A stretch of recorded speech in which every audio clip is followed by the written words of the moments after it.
We are live. That's it. Hello, Jordan.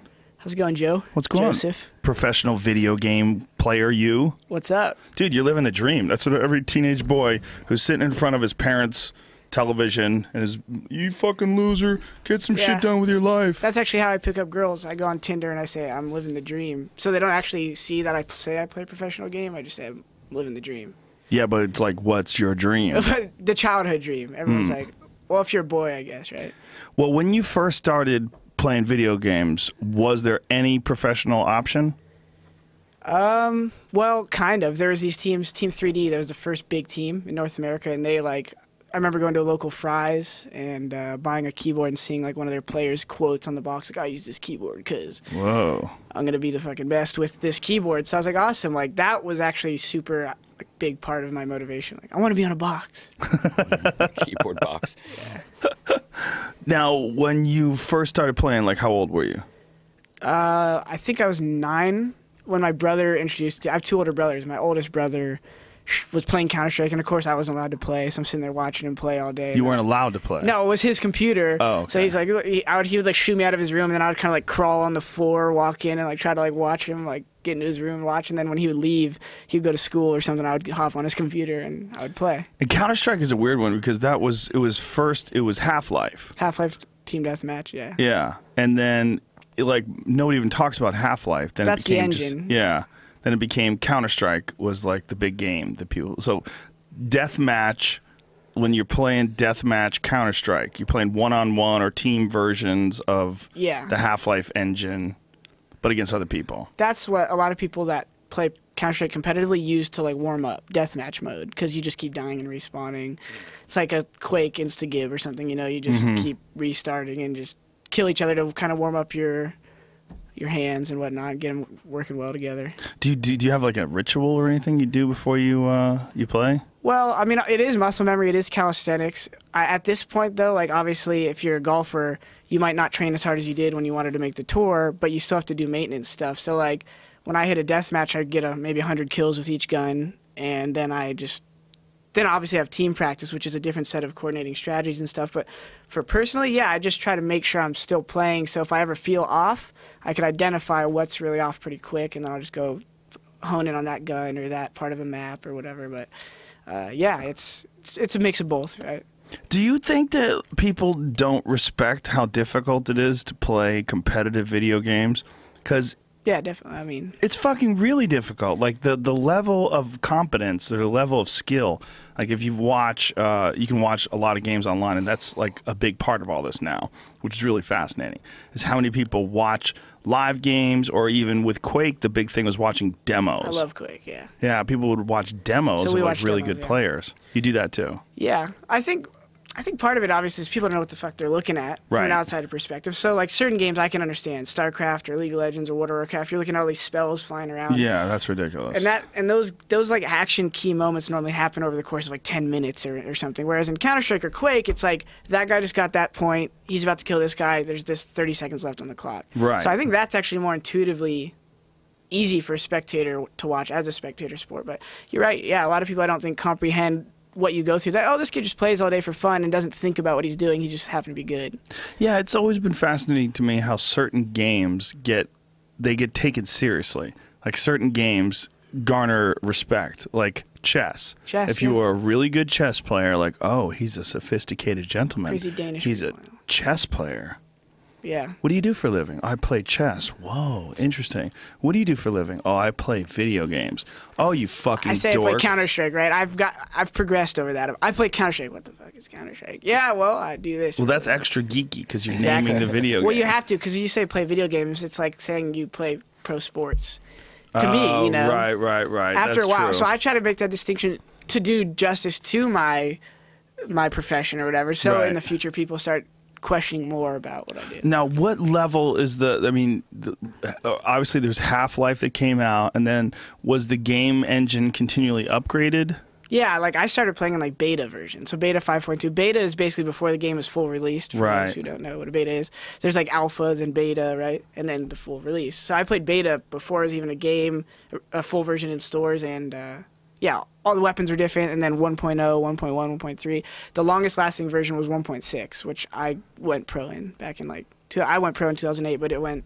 Now, how do you came go out in pro? Do you have to join a league, or you have to pay for anything, sign up for stuff? Well, there is a process. It's not a conventional one like sports. You don't go to like a high school team and a college team. There's no coaches in esports. Well, recently there are, but like there's coaches recently, and that we'll get into that. But like you know how obviously if you're gonna play in NHL, you try to like play for a college team, or you go to juniors or semi-pro AHL. In this case, there's like I play in a league called ESEA. They have the Open Division, Intermediate, Main, Premier, Invite. If you're an Invite, you're really the only people that have a chance that can get paid to play by companies. So when I say I went pro back in 2008, it's because I joined up a contract with an organization called Evil Geniuses, which is like my agency for an actor.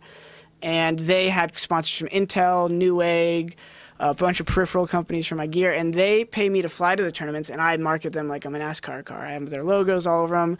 I tell people why their gear is good, et cetera, et cetera. Wow. Okay. So now back to the Counter-Strike, the Half-Life engine. Yeah. So is there several versions of it that they've come up with? Like Yep. what version are you on now? So now it's the most recent called Global Offensive.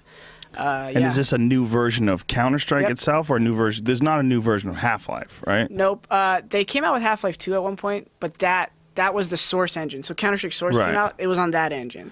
So for folks who don't know what the fuck we're talking about, this Yeah. is what that means. Like video game engines, they take the engine, That's the like physics, everything that controls your the world. 3D geometry, the video, like the way it looks, the graphics, and then they take that engine and then they can port it over to other games.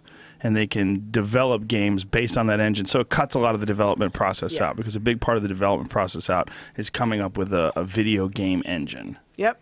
So yeah, I think Half-Life 2, I don't know when it exactly came out, if it was like 2004 or 5. That's kind of old, right? Yeah, that was that. 10 years ago. So, like I said, I went pro in Counter-Strike 1.6, and that was like, everyone loved it. It was like the original Quake, like the registration of like my bullet shooting when I hit a guy, like it worked. It hit him when you shot him in the head. Like some of these new versions of the Counter-Strikes that were coming out, it was almost too easy. Like you would shoot a bullet like right here, because the guy was moving weird, it would still register as a headshot. So Why is that? Something was up with the engine, and it was like they were trying to up the graphics and the feel and to make it look more realistic, but that took away from, I guess, how fast the computer talked to the server. Mm-hmm. You know, so then there was a discrepancy between like when I shot, when it actually hit the person. And obviously that's why like when I practice, I can't play against Europeans because of internet lag, right? Right. So that's why you would play on a LAN, because it's the fastest interaction between the server and the Yeah, if you've computer. played online with an internet lag and you get used to it, and then you play without the lag, it's like you go to paradise. Like Yeah, you're in heaven. it's like having to wait on your baseball bat or something. Yeah, But some guys got really good at it. Like some guys get super good at timing their own fuck up, their own lag. yeah. And, some of it's bullshit though, because then they're harder to hit. You know, Yes. some of them are just glitching around. They You're like, well, disappear. that's bullshit. Yeah. So that's annoying. So at our level, we're really like prima donnas about like what server location we play on, because my teammates are spread around the country. So we all Right. play on like a Denver server. And you have to Texas. make sure that your ping is very low, right? Like the ping to the server. Yeah, I mean, Like what's a good ping these days? well, playing in North America for Counter-Strike player, like 40 to 50 is like what we play on. But like if I were to play in a Los Angeles server from San Diego, I get 15 because I'm closer. But as a team, since we're all spread out, we're in like Toronto and all this stuff, and across the country, we play centralized. So, And that's milliseconds. So it'd be like 15 milliseconds. I guess. So does that register in your head? Do you notice the difference between 15 and 40? Oh yeah. Well, I could feel it. It's really just like the gun itself. I could feel it's like a very small. Like a lot of people don't notice the difference for the first couple of years. They probably play the game, but once you start realizing the different action of the recoil of the guns, you could feel it between each bullet. This is super nerdy. Yeah, I mean, I know you played Quake. We'll talk about that later. Yeah.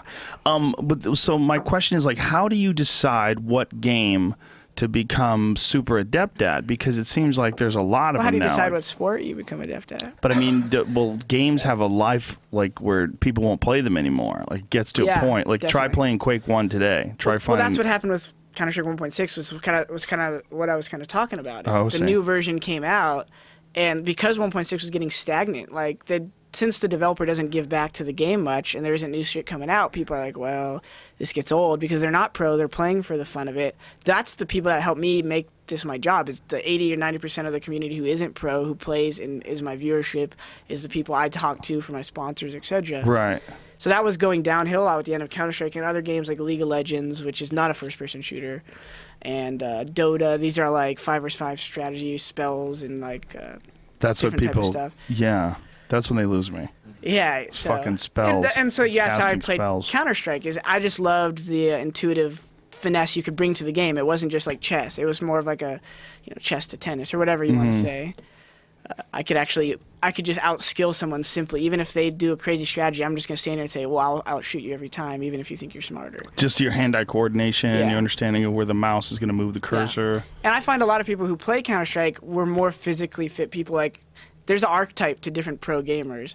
A lot of people think everyone's a fat, pimply guy. Well, I noticed a lot of Counter-Strike players like myself grew up playing sports. I played ice hockey all in my youth. A lot of my teammates are team athletes or just... Who the dorks? Yeah, like StarCraft? I know, Are I'm they going to the get a bunch dorks? of crap for calling them dorks. Yeah. World of Warcraft? Yeah, exactly. Those are the dorks, right? And the thing is, I have friends in those realms too, right? So there are those random people. You got into Quake yourself, right? There's all sorts of different people who get into games. But generally, yeah, the people, it's like chess. StarCraft is more cerebral game. You're kind of premeditating a lot of your decisions, which you are in Counter-Strike too, but in a much more strategic way. You don't need to. You could probably plug in any mouse and play StarCraft. Whereas Right. when my sponsor tries to give me a new mouse, I like resist a lot because that's like, I don't know, a different baseball glove or a different Right. a different curve on my ice hockey stick or a different set of irons as a golfer. Like it really throws me off for a little bit. Are they all laser mice now? Yeah, but some obstacles work well if Really? the surface is one color. If the surface is multicolored on a mouse, it actually makes tracking harder. Like these people have these crazy designs in their mouse pad. That's actually detrimental to the tracking and stuff. Really? Yeah. But no one uses a ball anymore. No. But I did Remember start those? on a ball. You open that Those shit up balls and blow might- it out. Yeah, remember you have to. I gotta used to blow the have balls. Q-tips with alcohol, and used to have Yep. to clean the little rollers See, you're a because they would gamer. gunk up with sweat and funk.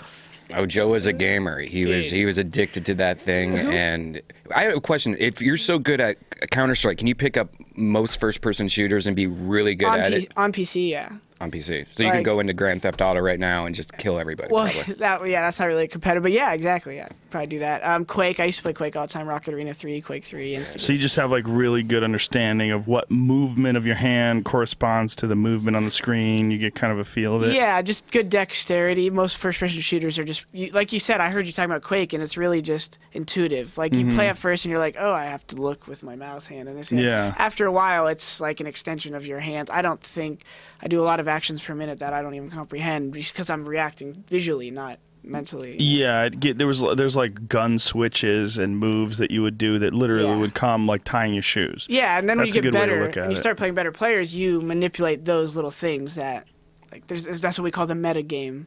Is things that, like, it changes constantly because it's all based on intuition. Right. That's why it's so weird when you switch from game to game. That was why I had that question, because like if you got super into Counter-Strike and then, like maybe, have you seen the teaser for the new Doom? No, we should play it. Oh, shit. I Play didn't know it, about Jamie. this. Yes. Doom. There's a new Doom. I'm fucking, first one I came out worship when I at was- the altar of John Carmack. Yes. Yeah. He's the baddest motherfucker ever when it comes to this shit. But this new Doom, the graphics are just so ridiculous. It's just like fucking Christ. It's been a while, right? It's Well, yeah, it's been a while. I mean, he's been doing a bunch of different kind of video games as well. But remember when let's play it real quick and we'll show you this How's the because screen this is really crazy. It'll be to the left of you, even or that to the thumbnail right right of you as there. well, rather. We just play it on that. Then doesn't matter. Go full screen, Jamie. Blast that shit. Peggy 18. Look at this. That's all you get. Are you serious? That's it? That's it. That's all you get. June 14th, they're Oh, going to no, show popped over there. gameplay. That was a June 14th. Show Give it we'll play it to him one more one time. Oh, dun, dun, Yeah, dun, dun. June 14th, you get to see the actual full thing being played, I guess. What are you doing? You switching things on us? Pull that again. All right. That's- Can't hear it, Jamie. Yeah, we need the dun dun. Peggy 18. Welcome to hell. Oh, That's dope. God. That's all I need. That's sick. Cue the Pantera. But like when you would play that, like if you would play that game and you got used to that physics, like I remember going from Quake to Unreal. it would like screw you up a little, even though it was awesome. It was like it moved just a little different. The mouse cursor moved a little different, and you get your settings and you try to like fidget with it and try to get it to a place where you kind of understand what was happening intuitively. Yeah. So that's always we always, right when we get a new game that's a first-person shooter, you go in and see how the game takes your sensitivity, if it's directly from your mouse or from Windows. So that's called raw input. So some games have raw input where it takes your mouse sensitivity, and I can go in and dial it basically into how my Counter-Strike feels. Some don't. So some you have to go in and like they have their own, it's like their own in-game sensitivity. Yeah, in-game sensitivity, and you have to slide the notch weird, and it's got its own extrapolation of what a default sense is, and every time you move one notch, it's 1.25 the original versus another game. And then there's mouse acceleration, which is fucking weird. Yeah, I turned that off, obviously. The faster, but some guys really loved it. Like the faster you move the hand, it corresponded to a different type of movement with the mouse. Yeah. Whereas, like, under normal circumstances, you move left, you move right, and the cursor moves left or right. And it's independent on whether or not you move fast. But if you move fast with mouse acceleration, it moves way faster on screen. It's got that extra spin to it at the end. Yeah. It's almost like it's a gyroscope or something like that. Or it's like it's got some momentum to it. Yeah, if you notice, so with first-person shooters, a lot of people set their arm differently on the desk. So some people play with wrist, so they're called wrist players. So this is like the hinge. They're called wrist players. With wrist aimer, right? So wrist aimer has their wrist kind of set down, and when they're moving, they have. Wait a minute, wrist tamer? Wrist aimer, sorry. Wrist aimer. I like to mumble. Okay. Yeah, wrist aimer. And then I'm more of an elbow, so my elbow is my hinge, so I have more control, so I use a lower sensitivity, right? Oh, okay, so you move faster. I can swipe larger swipes. So someone playing with their wrist is doing this, so they use a higher sensitivity. Right. Some of those people don't mind using a little accel because they could do these little like flick moves and kind of just really get into the groove with that, and it's smaller, whereas I have bigger motions that make me more comfortable. So if I have a little bit of accel, I want it to be as true as possible to my actual hand because I'm doing these bigger movements. Do you have a large mouse pad as well? Yeah, but I actually have two on top of each other. I'm one of the few people who uses like a hard mouse pad versus just cloth. So I like the plastic feel, and I have to like replace it like every 3 months because I grind it down. Whoa. So like my sponsors are like sending me down. How many hours do you play in a day, son? Do you get outside? Do you know about vitamin D? Yeah, that's it. I got it. I live in San Diego, man. You know I'm outside. There you go. How many hours do you have to play a day to stay fit? Well, when we're... And I say fit in the loosest possible... I mean, but it is a sort of fitness, right? But it is a sort of, like in shape for the game. Calisthenics, just like, when I take a vacation, I come back, I'm like, whoa, this looks weird for a second. Really? Yeah, for a couple weeks even, I just come back. But I get into it quick. If we have a tournament coming up, since it's very team-centric, like we dry run, we premeditate a dozen strategies on the counter-terrace, then on the terrace side. Like you really try to memorize what you and your teammates are going to do. So if something is thrown a wrench into your gears, you have to react on the fly somewhat within a certain scale of thought. So when I'm playing for a tournament, that's like we get on at 3 p.m., we end at 11 p.m. So, whoa, that's Jesus crazy. Christ. What about food? What about water? Oh, yeah. Well, bathroom breaks? What do you guys do? But you have a bucket next to you? This is why I expel the archetype. No, like for instance, when we do these boot camps, 3 out of 5 of us at least wake up and go to the gym. We wake up, go to the gym, shower. We play on our own, like deathmatch, chill, eat. And then like take that like hour before to like make sure. Okay, when you play on your own, when you're saying you play on your own deathmatch, what does that mean? So you connect to a public server, maybe under an alias, so people don't give a shit because everyone knows their names in the game. So we'll like go into deathmatch, kind of hidden, and we'll just like you just kill, respawn, kill, respawn. Deathmatch isn't like a real mode. Like we don't care about our stats. We're just having fun. We might like sometimes I purposely look away from a doorway, so when some guy comes through it, I practice a 90-degree turn and hitting him in the head. So I just constantly have my back to a guy, so when he comes, I can hear him and I flick around. And that's the thing that a lot of people don't know about video games is that you can hear in 3 dimensions too. Like if something's coming back behind you, back to your right, you can actually hear it back into your right, which is really spooky. Yeah, we use sound all the time to manipulate things, or we make it seem like they didn't hear, or like we don't know they're behind us. So I'll run out this doorway, and I know a guy's trailing me. So when I run to the left, my teammate's on the right, waiting for him to come shoot me on the left. So like we manipulate sound all the time. So it's a huge part of it. So are you guys, when you plan out your strategies, do you have like a video chat where you go over like these strategies in physical form, or do you write it out? Like how do you? So obviously, first of all, sometimes when we boot camp, we're all in the same location. So if we have a big tournament in Stockholm, we go to Stockholm 10 days in advance, and we go to the best teams in Counter-Strike are in Europe. that's just where they are. Really? Our team is never. My team is. I've won a couple world championships in the old game, but I've never been a world champ in the new game yet. Like because it's a team game, and like we'll get to semis or something. But those guys are the shit, and I'm all friends with all of them. But that point aside, Wonder why Europe? wait, what was this question? Was it? You were talking about Jesus. What was the original question? Getting together, strategy. Oh, so how we go with strategy. So yeah, so on offense, you dry run in a server. We all connect to the same private server, and we just basically we're like, okay, we're going to take this bomb site. What number of ways can we do it? If we have a full economy, meaning do we have every grenade in our arsenal? Do we have no grenades? Do we have to dry walk in? We say dry when we have nothing to really assist us, no smoke grenades, no flash. So we say, hey, we're going to 3 dry walk into this bomb site. You 2 watch our flank. So that means they're not going to throw anything. Like, right? So like if we're going to hit this room right here and we're going to come in and kill Joe Rogan, if we wanted to come in here, we'd throw a flashbang through that door, right? And then we'd smoke off the kitchen right here, so no one in the kitchen has vision on the people coming through that doorway. And then, you know, we expect the only angles they could hold are under that TV and behind where, where he's sitting back here. Jamie. I had his name. I want to say Riley for some reason. Jamie. And so yeah. Riley from so now but on. if yeah, exactly, Riley. All right, Riley. Bad with names, right? So you would plan out. But if we have no grenades, obviously we're coming into Joe's studio dry, right? Mm-hmm. No lube. Right? So these strategies are based upon the geometry of the room. It's based on the type of the map, how fast. If we have things called fakes, where we'll throw everything in here and make it look like we're coming to kill you, and all of a sudden the 3 of us are taking your teammates out who we're catching on the rotation. Because we're saying when we throw all this shit in this room, Joe's gonna say, guys, they're coming in, which is gonna cause your guys watching the outback to come towards you and help you, and then we're gonna jump them in the backyard. And so these strategies are all planned out in advance, and you have names for them. Yeah, so we'll call it like Sonic or Gatorade or. And take 1, you can hear each other, but you can't hear them? Yeah, we connect to a third-party software, like Mumble or TeamSpeak. It's kind of like Skype, but you press a hotkey. It's like a walkie-talkie. And so you will talk to each other while you're playing the game, like, look out, he's behind you. Like that. Does anybody hack into your line and they can like find out what you're saying? Back in the day, that was kind of like a thing that would happen between friends. Like you're playing, we call them 10-mans, where you pick 2 captains and everyone throws their name in a hat and you play random 5 versus 5 teams. And you're all in the same voice server. Well, one guy will... You can clone the program and open it again, and he'll come in and join your channel while he's playing. So he'll have like 1 ear on what you guys are doing, and that's like a scummy thing friends would do to each other. What a dirty person. But when we're playing at a pro level, it can't happen because we're isolated.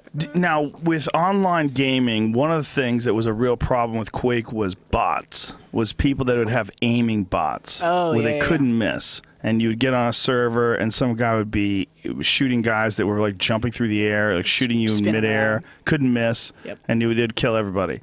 Do they have that with Counter-Strike? Yep, there's wall hack and aimbot. So wall hack is just obviously transparent walls. And you can just see everything. Those guys are a piece of shit. And aimbot, and they're all a piece of shit, right? So we've all like... I say a majority of pros have messed around with it for fun with their friends. Like, yo, guys, let's go cheat versus each other and see how gnarly it is. And, like, we used to do that back in the old versions. In the new game, you can't even screw around with it because they have such a crazy anti-cheat, which is what I was just going to say. Now, it's really hard to do that. You have to literally – it's like actually it's a multi-million-dollar industry, cheating in competitive games. It's not like a huge, huge industry, but people sell – like, they update it. Every time the game developer creates a better, like, firewall or whatever for the cheats, they, like – go in, look at the code, find a way around it to do their aimbot. Yeah. Jesus Christ.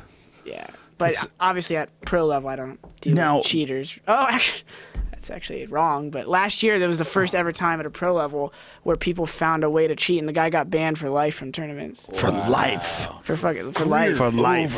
Well, because he cheated at like a LAN qualifier, supposedly LAN local area network, where they were like it's a French player, and he literally got caught. It's like the smallest cheat ever found. They found a way to it's like 50 kilobytes, and they inserted it, and like it was like a trigger bot, so it wasn't a full-time aim bot. So he could press a button and it would snap to the nearest enemy. So even if they were behind a wall, so he could be chilling and just press this button and it would like snap through the wall, and you knew a guy was about to come around that corridor or something. So it was super low key but super scummy. How'd they catch him? I forget the series of events, but there was some like red flag on his account, and then like the people have the ability to like go like zoom in and narrow their scope onto one account and like scan their system, and they did that, and they found some shady traces of like cheating, and then he admitted it. And he's like, I'm sorry, guys, I can't lie anymore. And then, Wow. And so now he's done for the rest of his life. Yeah. What if he comes back with a different name? yeah, well, I mean, we'd see his face. We know what he looks like. Oh, what if he gets plastic surgery? That's it then, baby. Jenners it up. Grows a big beard or something. The plastic surgery, yeah, right? Plastic surgery is pretty epic these days. Couldn't a guy just apologize? I mean, it's That's what he just- did formally, but the thing is it's like pretty scummy. Like that's like someone. It's not only roiding. That would be like having jetpacks on your feet playing football. Like And almost like poisoning the opponent. yeah, it's not. Yeah, it's not just roiding. That's Yeah. like God power. This is like Nancy Kerrigan. Yeah. Like, you remember Nancy Kerrigan and Tanya Harding? Where Tanya yeah. Harding hired someone to whack Nancy Kerrigan in the legs? like Yeah, you get crazy. banned Next for level life. scumbag. That's next level shit. So, so there's very few ways that a person could cheat in the professional realm. there's things like so you have a little mini map, a radar. You can make it so all the other team shows up on their radar too. Oh, so you could find out where you. So when you're playing, you know where your guys are at any Yeah. given moment. Yeah, exactly. And you could make a hack so that other people. If you they're could see just other little people. dots, right, moving around the rotating map, which are your teammates, you can make it so all 10 people in the game show up, or however many are in. But if you try to do that professionally, you'd get banned for life. Oh yeah, like you might be able to have a button that toggles it on and off, and like if no admin is watching you. But when you play at tournaments, you have like people walking behind you. That like, that's So crazy. Yeah. Now, what kind of money is involved in this now? Like, how, so which facet of it, right? what can, like, okay, give me the top of the food chain first. Like, what's the top of the food chain video gamer make per year? Well, so I play Counter-Strike, right? So remember, League of Legends, Counter-Strike. League of Legends is huge right now. League of Legends. League of Legends, because the game developer themselves was. I don't even know what that is. Is that like a superhero game? It's 5 vs 5. It's like Dota. I don't know if you've heard of Dota either. It's 5 vs 5 overview. You go from one end of the corner of the map through 3 different lanes, and yeah, spells and different heroes, and you. I'm ban- only interested in first-person stuff. Yeah, so that's well, way more exciting. That overhead view shit. Well, regardless, those people, yeah, that's like you said. I've always been in first-person shooters, but yeah, those games. Their developer was the first one to really get involved with the competitive community and give a bunch of prize money back, like $10 million tournaments, like insane. Whoa. So like some of these players in the past couple of years have made like over $1 million each because of those tournaments. But Wow. if you're talking like the average salary of a League of Legends player, they're all making a couple $100,000 a year, 6 figures. No shit. So that's for the top guys. Yeah, so like for me and my teammates, we can all make 6-figure salaries. See, your parents have got to fucking respect that, right? At a certain point in time, you know, you go, Mom, do you know what a lawyer makes? Okay, I make that. So go tell your fucking friends I'm a lawyer and I get had off my cool- back. Yeah, I had cool ass parents, luckily. Like, my dad was kind of the reality check, but in a positive way. Like, you realize that this is kind of a volatile career. Like, you're probably going to, like, not. This might not apply to anything after you're done competing. Luckily for me, I've done a lot of little things that I kind of have some connections, but yeah. After you're done competing, Yeah, after you're done assuming competing, you're what- going to be done competing. Yeah, assuming you're going to be done, not just addicted to life. But no, but that's the thing is, yeah, you don't know what it's going to be. But my mom was always like, I credit why I went pro to kind of her being cool with me. Like, she would drive me to Las Vegas from San Diego, Arizona, Northern California, because she saw how into it I was. And I was Wow. like, and I included her on it. And I think that was a big thing for any of you out there who want to, like, pursue gaming. You can't just, like, fucking ignore everything in your life and get bad grades and do all this shit in school. You have to, like, balance stuff, right? So, like, I was kind of like a nerd in that sense at a young age. I played ice hockey, came home, did my schoolwork, played Counter-Strike the rest of the night. And I told my mom every night who I'm playing with, what team, what level I'm at. And so when I finally said, hey, Mom, I can go to this tournament, I'm old enough, because they had an age limit, like, you had to be 15. I was like, I really want to go. And so she started driving me, and, like, pretty soon after, I was making a name for myself on the West Coast. Like, there's this little kid, sounds like a girl. He's fucking fucking everybody up. He's like little munchkin, and he's insane at the game individually, but obviously you need to be a good team player. So everyone kind of spread my name, but my mom was, yeah, right there driving me to these lands. We'd get there at like 10 a.m. in Irvine or something, and she would be knitting and hanging out, go see a movie, come back, pick me up at 2 a.m., drive me home to San Diego. That's so crazy. And, now, like, StarCraft is still a huge game. StarCraft's awesome. Is that I the always biggest have game? respect for it. What's the No. biggest game? Right now, it's probably first League of Legends, then Dota and Counter-Strike, us three. Wow. So Star Trek, Star Trek. Kind of hit a plateau. It in, did. Like 2012. What was that about? I think. People got Well, I bored don't- with. Yeah, I don't know that exactly why. Just Twitch really blew it up. So Twitch is streaming, right? Like you stream. Twitch blew it up because So Twitch is a website where people stream videos. gaming. Yeah, I don't know. So you watch the video games being played. It's like webcam models for gamers, where these guys are making thousands and thousands of dollars an hour just for playing video games. So that's Just the other playing it on facet. Twitch? And you get tips and donations and all this Tips? shit. So You have to okay, show so your ass? yeah, well, yeah, exactly. How's that right? work? In some cases, some might Do you squirt? on stream. There's no squirting, man. It's been proven. It's pee. Okay, so let me circle around all the things you just said. Okay, pee first. All right, Are so you, I pee on believe in people squirting in my or not? R. Kelly once told Squirting me. is like the sexual chemtrails. That's what it is. Is that it's like how you the get your people that believe in pheromones out? it, they won't let it go. Pheromones It's real. real. No, it's pee. It's gush- pee. it's Proven called by gushing. scientists. I'm pissing my pants No, right now. It never existed until a few Are years you ago. attracted to me, This is all Brian? wrong All these information. years, Piss all running these down my years, leg. Let me type. women for all these years were holding in their pee, and then someone told them they don't have to anymore, and they started just peeing all over That was guys the and baby calling it boom? squirting. That was the baby boom right Yeah, I there. mean that's exactly what's going on. It's kind of the same thing. Dude, that shit's funny though. Yeah. On that note, people do a lot of crazy shit for cameras. I started becoming somewhat of a different person when I first started streaming because the chat itself is like a comedian, right? Like you Right. get up there, you get high off the people's energy of like interacting, right, with you. So while you're playing, do you have a separate monitor I that have has two the monitors, chat? 2 webcams, Two a monitors. studio mic like this one hanging above me. A studio mic while you're playing That's a because, video like I game. said, I have a high voice. I need to like not pierce people's ears. Oh, you were like saying that before the show. Yeah. You were saying your voice is so high that if you go, "What the fuck?" Yeah, like You I get need to have crazy? this mic, otherwise it freak people out. But so I don't know how we got to Twitch, but yeah, Twitch is huge. They got bought by Amazon for $970 million. What the fuck, Amazon? What are you doing with your money? Yeah, no, it's It's because it's huge. got so the League of Legends finals last year had more viewership, I think, than the NHL Stanley Cup and the Rose Bowl combined. What? It's the future, Joe. It's gonna. Hold on. So the ad- It's the future. And is the, the future? and the We're fucked reason then. the ad value is so overwhelmingly valuable is because the interaction, right? Everyone's chatting. They're like talking directly to it. When you're on a couch watching a TV, you're like, oh, this commercial's fucking dumb, or oh, cool, Super Bowl commercial. On Twitch, you're like, wow, look at this fucking clown in the commercial. Oh, that's awesome, or that's a cool product, or whatever. But you're typing. Right. So the engagement is there. The stats are there. Literally, I have on my channel, I have one button I click, and I have my demographic, what countries watch me, how many hours they watch. I have all the stats on my page that I can export to my sponsors or whoever supports my page. Whoa. Okay. Right away. Let's go to this fucking website. We have to investigate. Check Now- out one of our past ones. Like we do them with Kim all the time. Well, and Grand let's Theft Auto. watch some real players. I want to see some real players. No disrespect, Brian, but I like to see guys who actually know what the fuck they're doing. When you're playing this and you're doing this, like, what's an average viewer? Like, how many viewers average do you get? I get like 4,000 to 5,000 concurrent at a time, right? 4,000 or 5,000 is normal. My teammate has I have a teammate who streams a lot more than me. He gets like 10 to 15,000. Okay, let's watch your game. Let's watch Counter Strike. click on some So this is Counter-Strike. all the different games that are available that you can Yeah, watch. you can actually watch poker and music now. Hold on a second. But you can watch poker. Like guys play poker. Yeah. From their home. So you watch people play live video tournaments. live video tournaments, or Yeah, so when my buddy Griffin's actually huge at poker. That's My what I'm buddy saying. Shaguar is his name. He used to be a pro Counter-Strike player. He's up like 6 million in poker. And okay, he click streams on himself. one of these and let's see what the fuck goes on. Look how many viewers are. This guy's from Poland. Actually, I met him in Poland a Is while this ago. live right now? Yeah, He's- What's the viewers? 33,000. Jesus Christ. So that's- what's 27 million? What is That's 20? his overall viewership. Fucking Christ. And so this is Counter Strike. So Boy, the graphics are crude. So it's they're.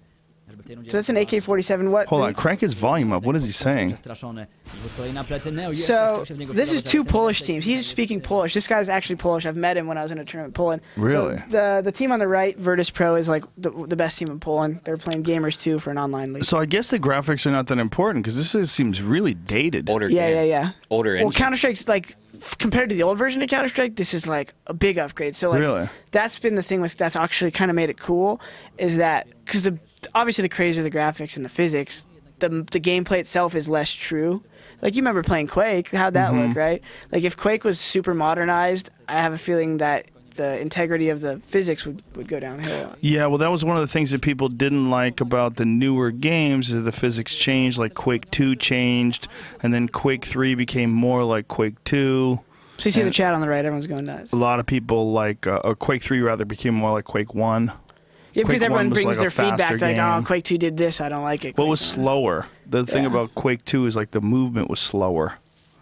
but the graphics were better. But then Quake 3 was like sort of the best. Jamie, can you find one of the hot chicks playing Counter-Strike? Yeah. That's the new thing. Is the cam girls are now becoming gamer girls, and In their they're free time, right? Yeah, Really? So that's what I've been training Kim Condom to do, and a couple other girls is to play games. You're ruining the movement, Brian. There's all these girls who are like, we got to stop showing our cleavage and be taken seriously. And I'm like, no, show your cleavage, you'll make money. Yes. No, but yeah, Well, there's a how lot is he of... ruining the movement then? No, I was joking because like he was like, pull up one of these cam girls. Pull one of these up, Jamie. No, okay, so she's cool. She gets shit a lot. This girl, she's from Canada. I've met her. The kitty plays. So she gets shit a lot because she spends a lot of time interacting and not playing. So Like this. Yeah, like, so she's sitting there chatting. But She's an attention whore.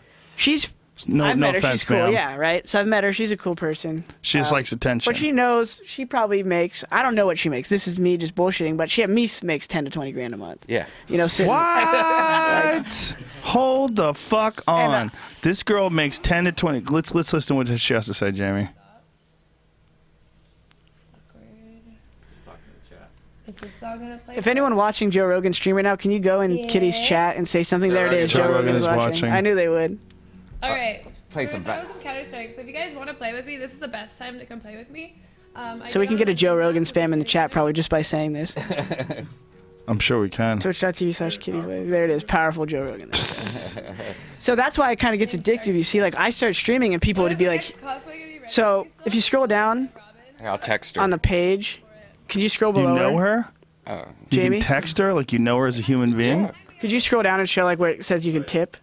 So right, if you keep going down, it'll say like donate somewhere, contribute. See, so right there, if you click contribute, Click here to make a donation. any donation of $3 or more will pop up as a fan letter on the stream. So what people do is they donate $100 to say, hey Kitty, hope you have a great day, or $5 or $3, or you have a minimum, right? Scroll back so we can see the Chat. the chat. Joe, see Joe Rogan, they're going off. Hey Jordan and Joe Rogan, see everyone's going off. Joe. I love this shit. What is going on? And what's cool, Joe? Oh, pull on. Let's see what she's saying. And people can subscribe to you, kind of like, you know, and you can have like $5 a subscription, and if you have like a shitload of subscribers every month, that just Hold on. I renews. can't hear both of you guys at the same time. Turn her off then, so we can't hear it. What are you saying? So you can subscribe to channels, right? That's one of the things that you can do. Like her subscription is $5 to subscribe to her channel. What? And so every month that subscription renews. So she has like, I mean, Subscription? 10,000 people or whatever. That's So it's like a magazine 50,000 a month. subscription. She makes $50,000 No. a Well, month I mean, just not doing her. this. I mean, not her. You How also much? split the sub Yeah. with the website. So some people get a better deal, but a lot get 50-50, so $2.50. She's trying to figure out what's going on. Yeah. Go back to her. That's me. Oh yeah, let's get an Olive Garden spam going on. Yeah. You guys need to tell Kitty to do the flashbang dance. I don't think he's looking at. Oh, he is looking at the. Tell him Jordan says do the flashbang dance. I can't. Can't get the camera over there. So me and her had a dance off one land, so I'm gonna try to get her to do this dance. I can't do it. Don't. Why am I on it? Mr. Red Band. Why am I on it? And I'm gonna. No, another. I swear to God, you're gonna get a strongly worded message from me on Twitter. You're gonna get a strongly worded message. Who's gonna get a strongly worded message? Me or you? Hi. Hi. I guess we need to. Guys, we need to stop. She's funny. We're just explain to this lovely young lady that we're just trying to figure things out. What is that? We can't see that. All right, let's leave her and go to someone who's actually playing a game. No offense, young lady. But it's really cool how That's fascinating. And what's interesting is that a lot of people like are using their Xboxes for like to watch Netflix and stuff like that. And Twitch is now on Xboxes, PlayStations. It's on Roku now. So people are watching that as TV. I'll go home at the end of the night, not turn on NBC or ABC. I'll just watch somebody play Counter-Strike, fall asleep, because it's. I like watching video games, and one of the cool things is like this, you even have coaches now, like in these professional things, and these are just guys that like to watch video games. Who's funny? Which guy? Soda Poppin makes. Yeah, this guy. So he's kind of like he's just not competitive at all. He just jokes around, but he makes so much money. And what is he playing? What game He's is playing this? World of Warcraft, I think, right now. See, this is the game that Duncan had to throw away 3 different times. Yeah, more than he had to that. delete it. He broke it. He like took the discs and snapped them in half, and then went out and bought new ones. I'm done, man. Click. So See, there's 3 different ways these people make money, right? There's the sub service, the subscription, Right. ad revenue. So he's got 18,000 viewers. He probably makes like $100 an hour on that. And then he has donations or whatever. So this guy in particular had a couple crazy fans from the Middle East, like Prince dudes, that gave him like 50 grand each. What? 35 grand. I had one guy from Abu Dhabi give me 10 grand one time on my To do Twitch. what? Just to... Did you have to show your dick? No, yeah, exactly, right? Play with we your had a dick out. private myfreecams.com/Jordan right now. No, he literally was just like, he liked the Counter-Strike scene. He gave a Polish Counter-Strike player 30 grand. He gave one of my teammates 20 grand. Were you mad that you only got 10? Yeah, I was totally pissed. I was like, yo, Moto, what the fuck? What the fuck, man? Dude, when someone gives you that money, though, you don't really know what to say, right? Joe, Someone it's just, like, it's tipped time her. for you to get back into Quake, Joe. No, it's definitely not. But I it's, heard about the addictive. I have addiction issues. I've avoided them with drugs for the most part, although some would disagree. But I do have them hardcore with games to the point where I avoid games. But watching this is a totally different Shouldn't have brought animal you these because gifts today, then. these guys are making money. I can't believe you have a subscription link there, and you click on that and you can give this cat $5 a month. Shout out to Soda Poppin'. I flew on home up from the Jesus last Christ, tournament he's with got him. 93 million fucking views on his channel. Oh, yeah.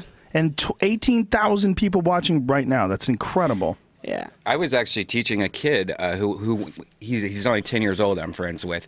You're and- friends with 10-year-olds? Yeah, Oh, that's right. but he Questionable. Well, wants. no, they're the same age mentally. He wants to grow up to be you. Like that's what he wants to do. So so I was teaching him how to be a Twitch host, and like me and Jamie would play Grand Theft Auto with him, and he would practice, talking and stuff like that. And it's amazing that this is now a job that. Kid pulled us up. UFC, Fear Factor. He pulled us up on. There was an image he pulled up on the screen. That's What's funny. that show that you did a c9n with David Spade? I watched that on YouTube today. What was it called? Just Shoot Me? Yeah, I did an episode of that. I watched Just it. an That shit episode. was funny. This is hilarious. Hey, fella. This is good for this guy though. So he's making money and he doesn't have He's to show his he's tits. confused probably. He's like, what's going on? Well, who is someone else pulling that up in front of him? No, it's him. It's him. Dude, let's just Okay. do this all day and go to people's room and freak them out. So this guy right now is playing this game. Give us some volume so I can hear how this is going on. Not talking. He's not talking? Let's do it. Okay, he's saying let's do it. So this game you can kind of like lounge. Fear Factor, that's where I know him. I ate cow testicles once, dude, it was disgusting. And he loved it. That's where I know him from. Fucking Fear Factor. I watched that when I was like 12. I'm 15 now. Fucking cow testicles, man. Oh shit. And So- he liked it. He asked for more. He had no idea. Okay, so this guy is playing these games and he's just talking, I guess, and that's why Yeah. people like him. Yeah, I mean, it's like podcast. any personality, right? Like the people like you've had Phil DeFranco on your thing, right? Yes. On YouTube, so like people follow someone and they want to get to know him. Like right now, I'm doing this podcast. Right. People enjoy to just hear behind the story. So for him, sometimes he'll sit there. He does every Saturday night. He does a 24-hour stream all day. He plays 24 hours. every Saturday. Does he jerk off? He probably does prior and after. I would say that's stamina. Does anybody ever jerk off on screen? If they do, they No, take you off of Twitch? dude. Yes and yes. Yes and yes. Yes I and got in yes. It's trouble. happened where You some got in guy- trouble? Yeah, I've gotten in What'd you trouble do? a couple of times. I was playing Grand Theft Auto when a girl came over and she just started taking off her top and stuff like that, and I forgot that I was twitching. Because on Xbox Live, you could be twitching and you totally forget it's on, and then you fall asleep Yep. and you wake up the next day and your camera's still on. Oh, And so right. she- People have been watching you sleep like creepers. Exactly. Yeah, I've done that a few Ooh. times also. Creepers. But I play a different way. I just go in Grand Theft Auto, kill hookers, and try to take pictures of their underwear. Sounds like a great Wednesday night. Have you seen the fucking complaints that people said that there's a hack in Grand Theft Auto where you could verbally rape or you could virtually rape someone? Haven't seen that? Where their body freezes, they can't do anything. You get behind them and you start pumping them. There's all sorts of fucked But up people like really upset.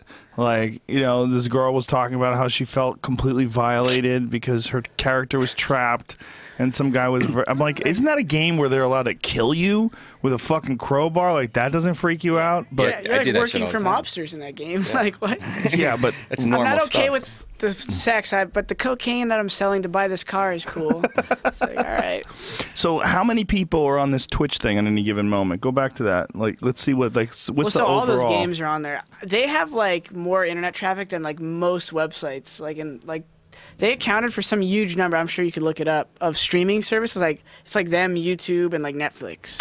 God damn, I'm so out of the loop with this shit. Now, I want to see what it's like when you're watching people play poker. Yeah, so they normally have like 6 tables on. It's really down Okay, low. there's poker. Right there, yeah. So you go to poker, and so these guys are just playing video poker. So And tournaments. they have like a little. All right, click on that guy right there. I don't understand. 3,000 viewers or 4,000 viewers almost. It's quite a bit less.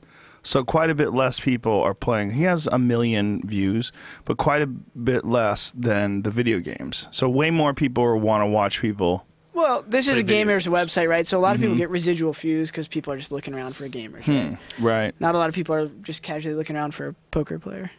Now, do you think you could play pool on something like this? Right away, they hit you. Pool? Like digital? Like No, actual pool. Like, could you have Set up the camera in there? camera set up where you could play actual pool? I don't know their rules. Like if you're a channel who already does other things and then one day you decide to have a Friday night as pool night, I think you could. I think But- you could totally do it. You'd have to talk to them, Yeah, right? you'd probably talk to them. But they don't want you to like say I'm playing Counter-Strike and then you're playing Right. pool 7 days a week, obviously. Right. Yeah, you wouldn't Joe want Rogan a lot. flashbang dance. Joe, there's Someone pool video called me games. an N-word. How dare you, Jesus. sir? The Obviously, audacity. that's the one I concentrate on. I know, you went right to it. So this guy's playing 4 different games at a time. A lot of those Yeah. video game poker dudes, the real aces, they do that, right? They'll Yeah, have 4 and they have a different games program going. to keep track of the hands everyone's been playing, like on their table and stuff. You pay for it. Because these guys are playing, they're making good money, you know, playing poker 4 tables a day Right, and so this cat or at a time. is playing. He's playing 4 different games at the same time, where he's making money on these games or losing money, gambling. Gambling, yeah.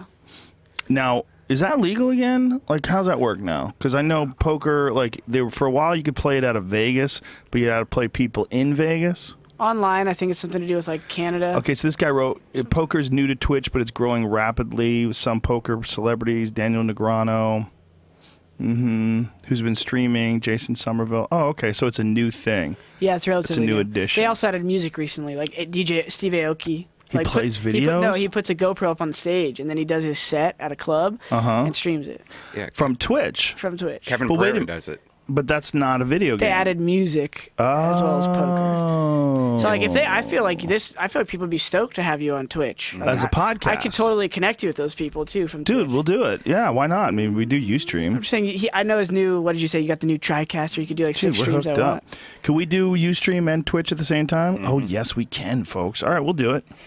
Yeah, I'll totally connect you Okay. with those people. Interesting. Interesting. Yeah, Kevin Pereira has a stage at his new studio, and he'll have like concerts, and he'll be playing the drums and stuff on Twitch now. And No shit. And how many people are watched? a lot. Kevin has a full studio where he does gaming, and on one he does podcasts. He Right, does but how many music. people watch when he's like You know, playing drums? I and haven't shit? watched it. He's just told me about it. Okay, let's see some other video games. Let's see what else we got here. You know, This is fascinating, man. This is a completely new world to me. Jamie, will you show him Call of Duty? So this is kind of professional, but not really Entertainer. professional. You're an entertainer. Right. But you're playing and you're making money. like I'm a part-time streamer because I still compete. See, I think the genius of this is the whole donation thing. The genius of this is getting people to donate, and the fact that these guys can. So how else can they make money? They can make Well, money you have by a subscription donating. service, right? Subscription. So that's like you could rely on your salary if you have 2,000 subs consistently and it fluctuates. and it's always $4.99. Well, some people negotiate, I think, to 6, but you split that. So like the You average split person it. gets 50%. I get Oh, okay. 70%. How The dare top you. people get like 90%. Like there's guys that have a shitload of subs and they play all day. Wow. So they get 90%. So this guy named Lyric, or $4 out of the 5. I don't know. That's 80%. Right. And he has like around 10,000 subs as of last month. So that's automatically 40 grand a month he's making Jesus. just from his subs. And then that's donations. That's $500,000 a year. Oh yeah, he makes over $500,000 a year. I'm That's sure. incredible. And he's doing that all on Twitch. While getting his bachelor's in computer science. That's amazing. Fuck Actually, I think yeah. he just graduated. Congratulations, Lyric. Dude, fuck yeah. So that guy doesn't even have to be the best of the best. No, that's the thing is the entertainment value. Yeah. Wow. Interactivity. Look at his fucking numbers. 81 million people have watched him. He's not even on right now. There's people in his chat room. Just Oh chatting. my God. 81 million. It becomes- That is you're- fucking incredible. Yeah, your chat becomes like a community. home for people. So they literally will hang out in there. I see. And you could you have all these little emoticons. See how it's got like a little cat face? That's his icon. You could paste all sorts of dumb little things. And Wow. It becomes like a fun way for people to. They'll be in someone else's chat and they'll spam my emoticon nothing. That's fucking incredible. Now I'm really intrigued. It's interesting because they really took the formula from porn. You know how porn always starts off first, and they always invent it first, and then they moved it into like having the donations in the chat room and all that My stuff. free camp. My free camps. But the hot girl thing is huge, so that's why I've been trying to get all the girls on here to do it, playing video You're games. pimping them out, bro. I like it. Yeah. It's a good move. It's a career now. Like these girls, like especially porn stars, when they get to an end of their porn star life, they're like, "What am I going to do now? I have no job." Just start playing Mario Brothers. I'm sure you can fucking make Read a book, ho. $1,000. Here's the dictionary. So let's go to another one, Jamie, Show because him this Call of is Duty. interesting. This lyric guy, I like that. I love what he's doing. So how did that guy get so big? Why is he so big? Some of it's a domino, snowball Is he a killer effect. player? He plays all sorts of games, and Let's- he's got a radio voice. So Let me he's- see he's before really you. into it. I'm sorry to interrupt. Go That's down. okay. I want to see what other games are available. Yeah, this is Grand Theft So Auto. he's got a radio voice. Oh, the lyric. He actually doesn't even have a webcam. It blows my mind how popular he is without even a camera. It's So full nobody knows screen. what he looks like. Well, they do because he's shown up at a couple like conventions. Oh, and so they taken take pictures of him. We know him now. Yeah, they know him now. Exactly. Shows up with a fucking one of those Guy Fawkes masks. Yeah. Let's see. Scroll down. Call of Duty, poker. What is H1Z1? That was made by Sony. It's like a survival zombie, like It's like a shitty version of Grand Theft Auto. you With run around zombies? and it's like a mass world. Okay, this is a game I've never heard of. How many people are watching this cat when he's playing? He's a new partner, only 1,000, yeah. Oh, Which is but- pretty good for like an average person. They're Yeah. going to be able to turn that into like a moderate, small day job and not have to. And he's work got at- 277,000 views. Instead of working at Starbucks, you're a low-level Twitch streamer. Or Right. something. Yeah, so okay, this guy's probably making a couple grand a month, maybe If that. $1,000 a month. He's got a subscriber button, so yeah, maybe if he's working hard every. So maybe it pays for his rent. There you go. Yeah. Wow. And so this is a weird game where it's a third-person thing, and you're running around and you're fighting zombies. And he's okay. This is a stupid game. Yeah. Boring. All right. Some What Grand else we Theft got? Auto. Scroll down. But I want to see what games are available, not just Grand Theft Auto. Every single game is available. They have Quake on here. Yeah. Let me see that. Go to that. You can pretty much play any single game. Diablo. Jesus It's only, Christ. but only if people are playing the game will Yeah. it be here. Yeah. So like, sure. Quake, I love. I should text my Quake friends right now.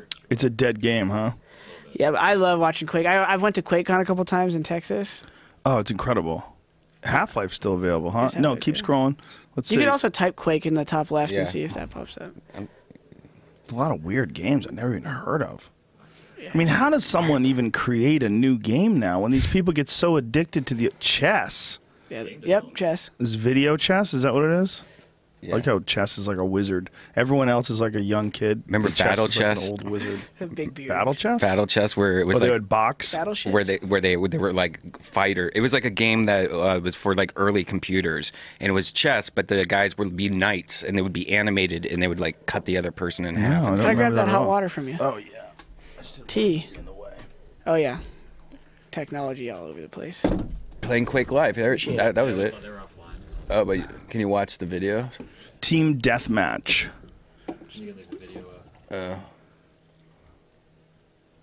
Team People leave their streams Team up to watch later. deathmatch. So is that what this is? Yeah, this is. We're gonna watch a stream. Yeah. Okay. Yeah. That's it. See, like this, the graphics are quite a bit better in this than they are on the Counter-Strike. But even this is old. This is Quake 3. Dude, I love this shit though. My favorite tournaments to watch back in the day were like the Painkiller Quake, Unreal Tournament. Well, what's interesting to these games, it seems like you get hooked on one, and that one game becomes your shit. But then you run the risk of being left behind because then new games come out. So I think the more legitimate thing esports gets, obviously, there's more interest for the game developers to keep their game lasting, right? Whereas in the past, it was like, buy the new game, how are we going to make money? We need to come out with a new game so people buy it. But now there's way more ways for them to make money. So in Counter-Strike, you could change the way your AK-47 looks now. You could put a blue dragon decal on it, and you pay $5 for that decal, or $30, or $2, or depending on how rare the decal is. And that is used to crowdfund for them to make money and for us to have tournaments. So Valve now, the creators of Counter-Strike, hosts a $250,000 tournament like every couple months from the money they get from the microeconomy they created for Counter-Strike. God, this is insane. That's why League of Legends was so big right now. They sell these trinkets and garbs and things for your character, and they make like $50 million a month or whatever. The world of I don't video know. games. Don't quote me on that. But I get your Yeah. point. The world of video games is so interesting. It's so alien to me. But I had no idea it was this deep and involved. It's grown a lot with websites like Twitch really combining. How many of them are there besides Twitch? Twitch dominates that realm. There's like Hitbox, MLG TV, Major League Gaming TV, Zubu TV. There's a couple, but no one really has the reach that Twitch has. Somebody just said that Kevin Pereira is twitching right now while playing a video game. Okay, go to Kevin Pereira. He's twitch.tv/theattack. Yeah. Let's see if this works. Okay, let's see. Not a hero and other stuff with Alex. This is Kevin? Yep, this is Kevin right now. Okay, crank up the volume. Pro. Who's Kevin? I'm sorry, I don't know this. Kevin Pereira was the host of Attack of the Show Oh, on the okay, G4 yeah, network. Yeah. Daily objective, he's asking. He's a very bright man, Enter. Why? and he has that beautiful show. complexion and excellent bone structure. Team says. Look at that jawline. Boom! What's happening? Set it to your non-existent team. That's the one cop that they dispatched because he Okay. shot that dude in the face so much. They're gonna Oh. find out in a second. He's got a partner. Oh, he's Travel only got a in couple pairs. hundred viewers. Headshot, Like bitch. logs. Oh, he's got a okay, I'll shotgun. go. Don't let him use that on you. Oh, sorry, bud. He only has a couple of hundred viewers because he just got on, right? Yeah. He's watching you now, Kevin. Oh, they're saying Joe's watching now. Hi, Kevin. Oh, hi, Joseph Hey, Rogan. Joe. Hi, fella. Joseph Rogan and Brian Redband. Wait, and we then, should go back to his stream, right? And was it C9 pro gamer guy? Hey. CS:GO See, he guy? knows. Hi. What's up, gamer guy? What a weird world we have live in, nothing huh? but respect for the CS:GO community. We love that. Kevin's so funny. We love that. Joseph, Forward. Hold it on. Hello, kind sir. Okay, Who Joe cares Rogan to see time. that go around? Let's So is watch that Joe Kevin's studio that we're looking at in the corner? Yeah, this is Man cave. This is one part of his studio. This is where he does all his Twitch gaming and stuff and his podcast. And now there's The first thing you think of in all these rooms is like, where do they rub one out? Like, what part of the room?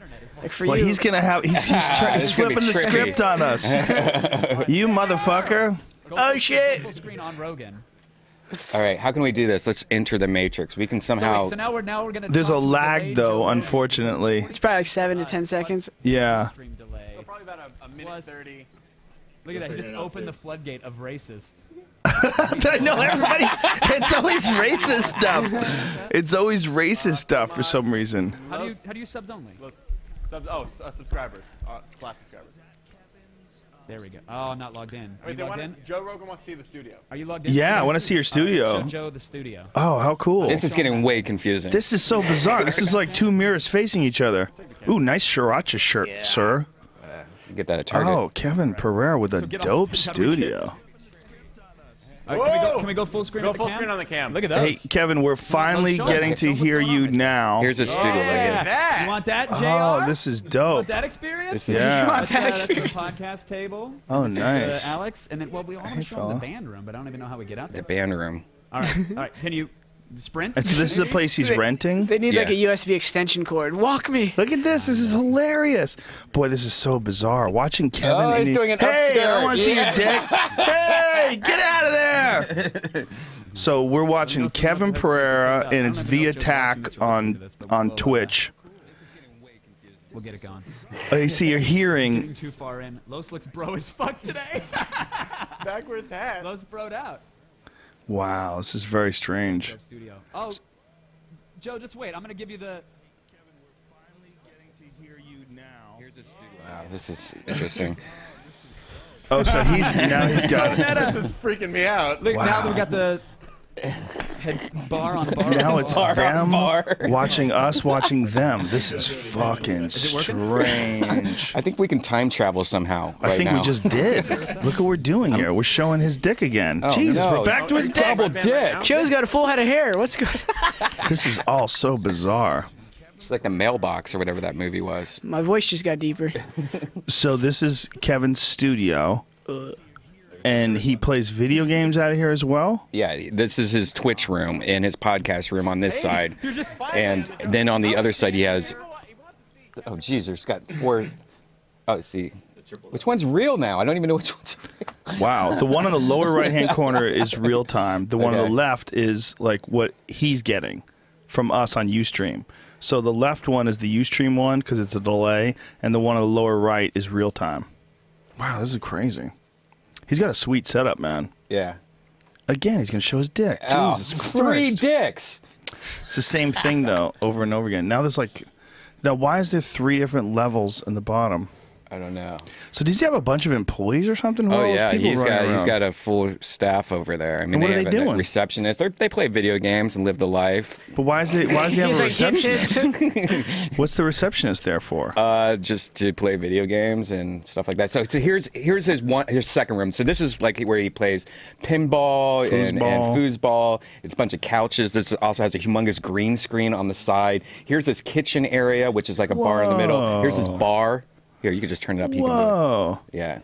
So this is like his, Well, Joe has a pool table. look at this. A drink of whatever poison you'd like. Wow, he has you a can hear bar. And then This is the best room right through here. here. Well, okay. This is really fascinating.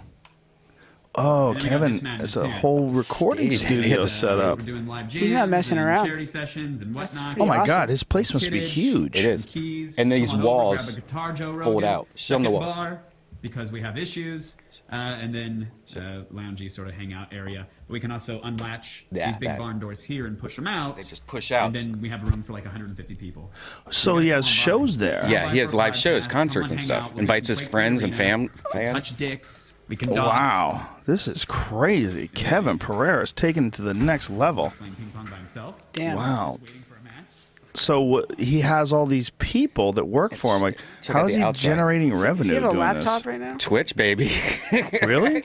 Twitch, podcasting, all They've this got stuff. some other shows they do and some productions they do for other companies. And they have a whole production company. Please come on by. You haven't done my podcast yet. Okay. In the studio, we'll hang out and whatnot. Okay. All right. Well, tell Kevin I said thanks. Pretty dope. Wow, this is amazing. He's got like 10 fucking people working for him. Oh yeah. This is so strange. Kevin took it to the next level. That's pretty badass. Yeah, he took what we did and went like 5 steps beyond. One step beyond. See, that's the Wow. problem though is when you start showing where you live. Yeah. That's the whole other side of things. Mm. We've had bad experiences with that. What have you had? Like swatting? Oh, I fucking hate that. Swatting's not There's a good. pretty funny video of actually on YouTube of them clearing my room with like rifles. Oh, so and stuff. that actually happened with you? That was you. Right? Oh, right. So while you were playing a game, someone called the SWAT team on you. Well, it started. What the fuck? It started something else. It started Damn people kids. ordering me pizzas at first and like shit, not paying for them, right? So they wouldn't pay for them. I'd get a bunch of pizzas. Sorry guys, here's a couple bucks. You wasted your time. Can I have that pizza? But they would leave. Fire trucks then would next. Like, oh, they said your house is burning down. Obviously, it's not. Oh god. And then like a month later, I'm just chilling and This is you? So yeah, I'm in my room right here. I see my dad out front walk down the street. I was like, I heard an alarm, but it's not loud now. So what's going on? I said, guys, I'll be right back. I was playing the game, and this is like 20 minutes later. Oh my god.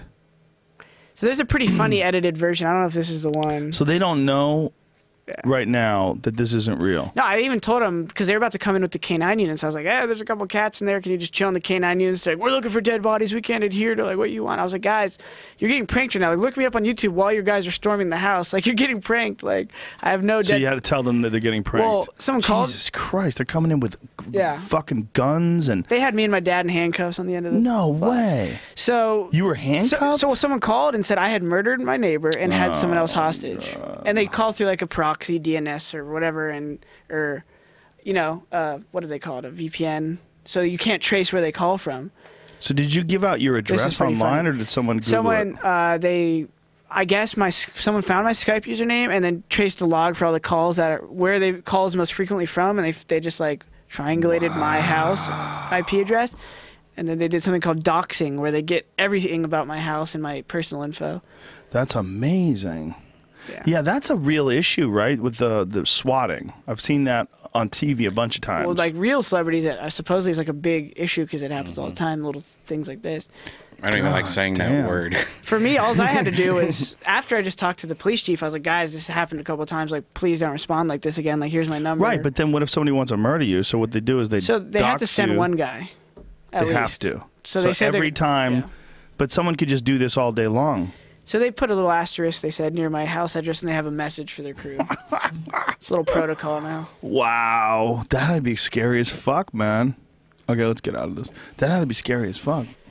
Yeah, well, to be honest, I actually knew what was happening right away. So it wasn't scary. So my dad was kind of tripping out, but I walked out to see what was going on, and right when I opened my front door, as you saw, I was in like a tank top and shorts. But if you had a dog, they could have shot your dog. I've talked about that to friends. I would have been so fucking furious if any animal of mine was killed, but luckily my Rottweiler, no dogs there. My Rottweiler wasn't there. But that's not normal. Like, so a lot of times people have the dog inside the house. Well, like, if they come inside, they'll just shoot your dog. Yeah, and they'll kick down the door. So like I said, luckily they were at the end of the block when I walked out, and I looked, and I see all these guys behind bushes and tree lines with M16s pointing at me. I was like, oh, fuck, douchebags.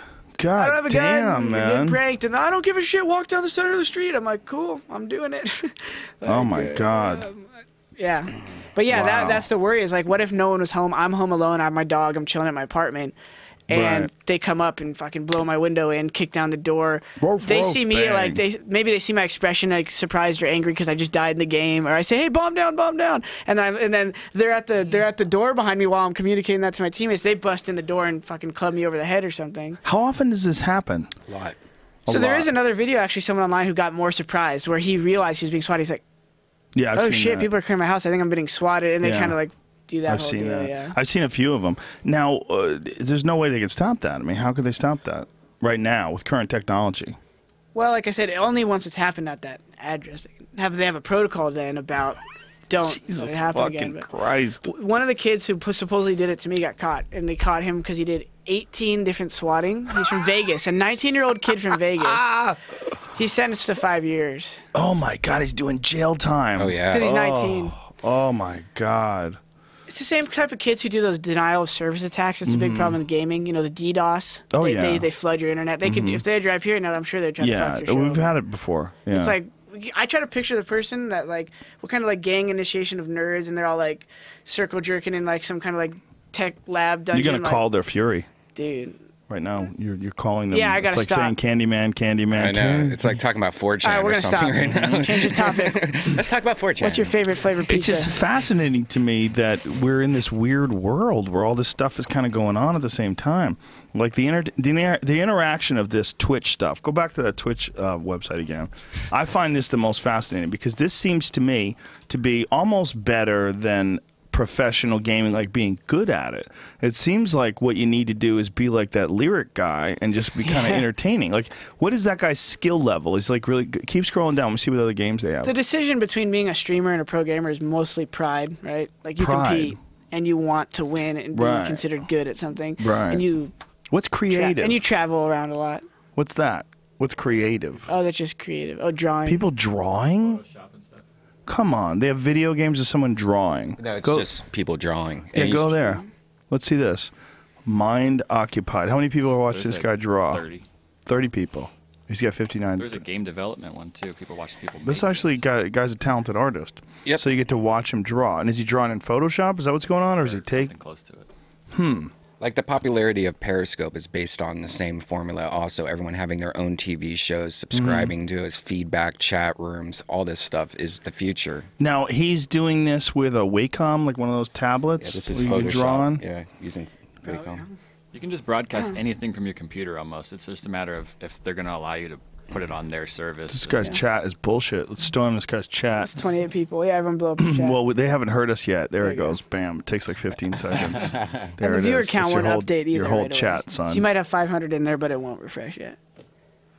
Ask for permission before posting a link. Purge. Yeah, you can't put links Racism. in there. There's some weird things you can Oh do my with the God, chat. racism again. But he didn't say the N-word because he uses the number 1 instead of an I, so it's okay. Yeah, you have to do the filter. Wow, this N-word thing is rude. Hi, Can Jordan. someone please call me a spick or maybe even a chink? the Because I'm game. just tired of the N-word. That's one thing that's weird about the gaming community with like Xbox Live or online chat or anything. It's just racist. Like there's no there's no like everyone's a racist on Xbox Live. So because it's forbidden, right? Now let me ask you this: what was your take on this whole Gamergate thing? Did that affect you at all, or you were like, what are you nerds fighting over? And for folks who don't know what Gamergate was, you know, it kind of started out as some sort of a fight over online journalism and became something about feminism and social justice warriors and all kinds of craziness.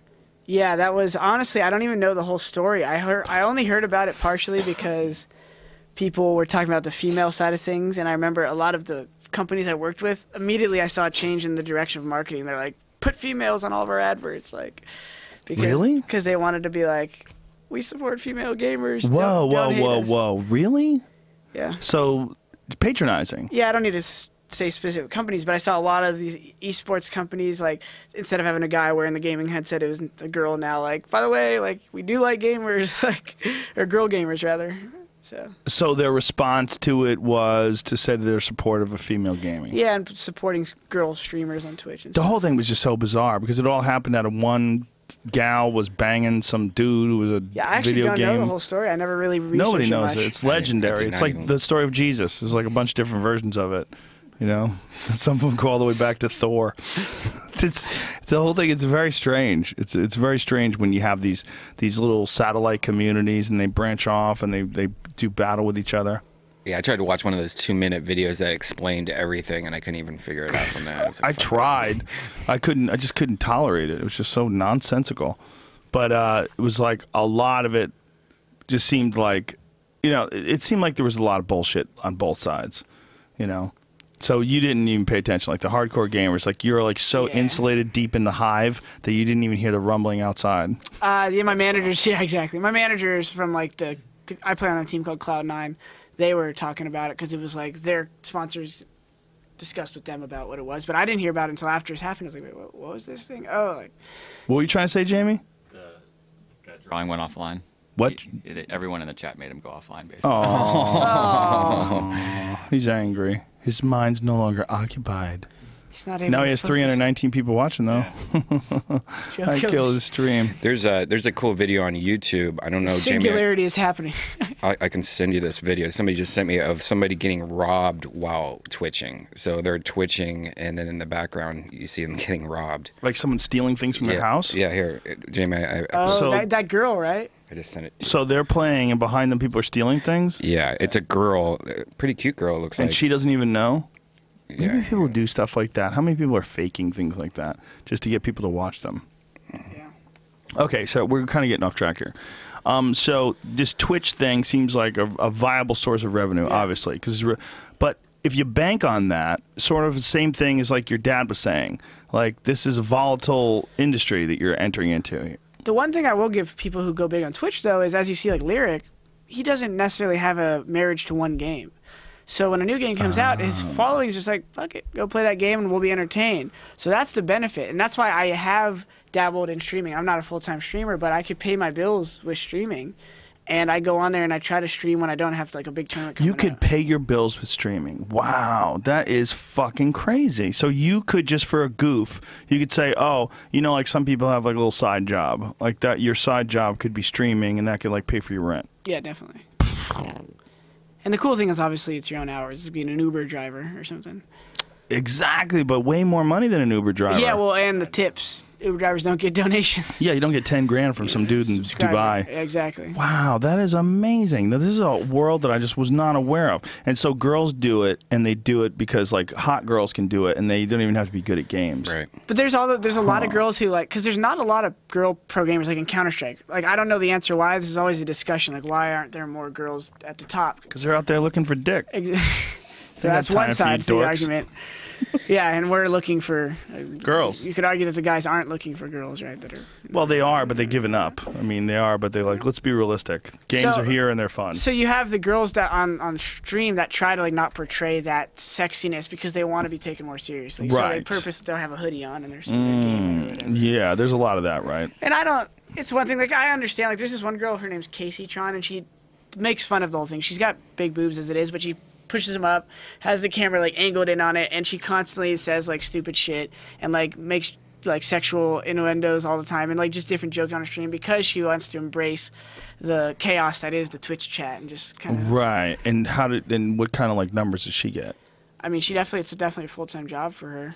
She can make money. Wow. So you could don't actually know make her what a actual lawyer earnings. makes or a doctor makes. $250,000, yeah. That is so crazy. I don't know why this is so surprising to me. The TV networks are shitting their pants because of things like this, Twitch. Because more people are watching video games now than they are watching TV.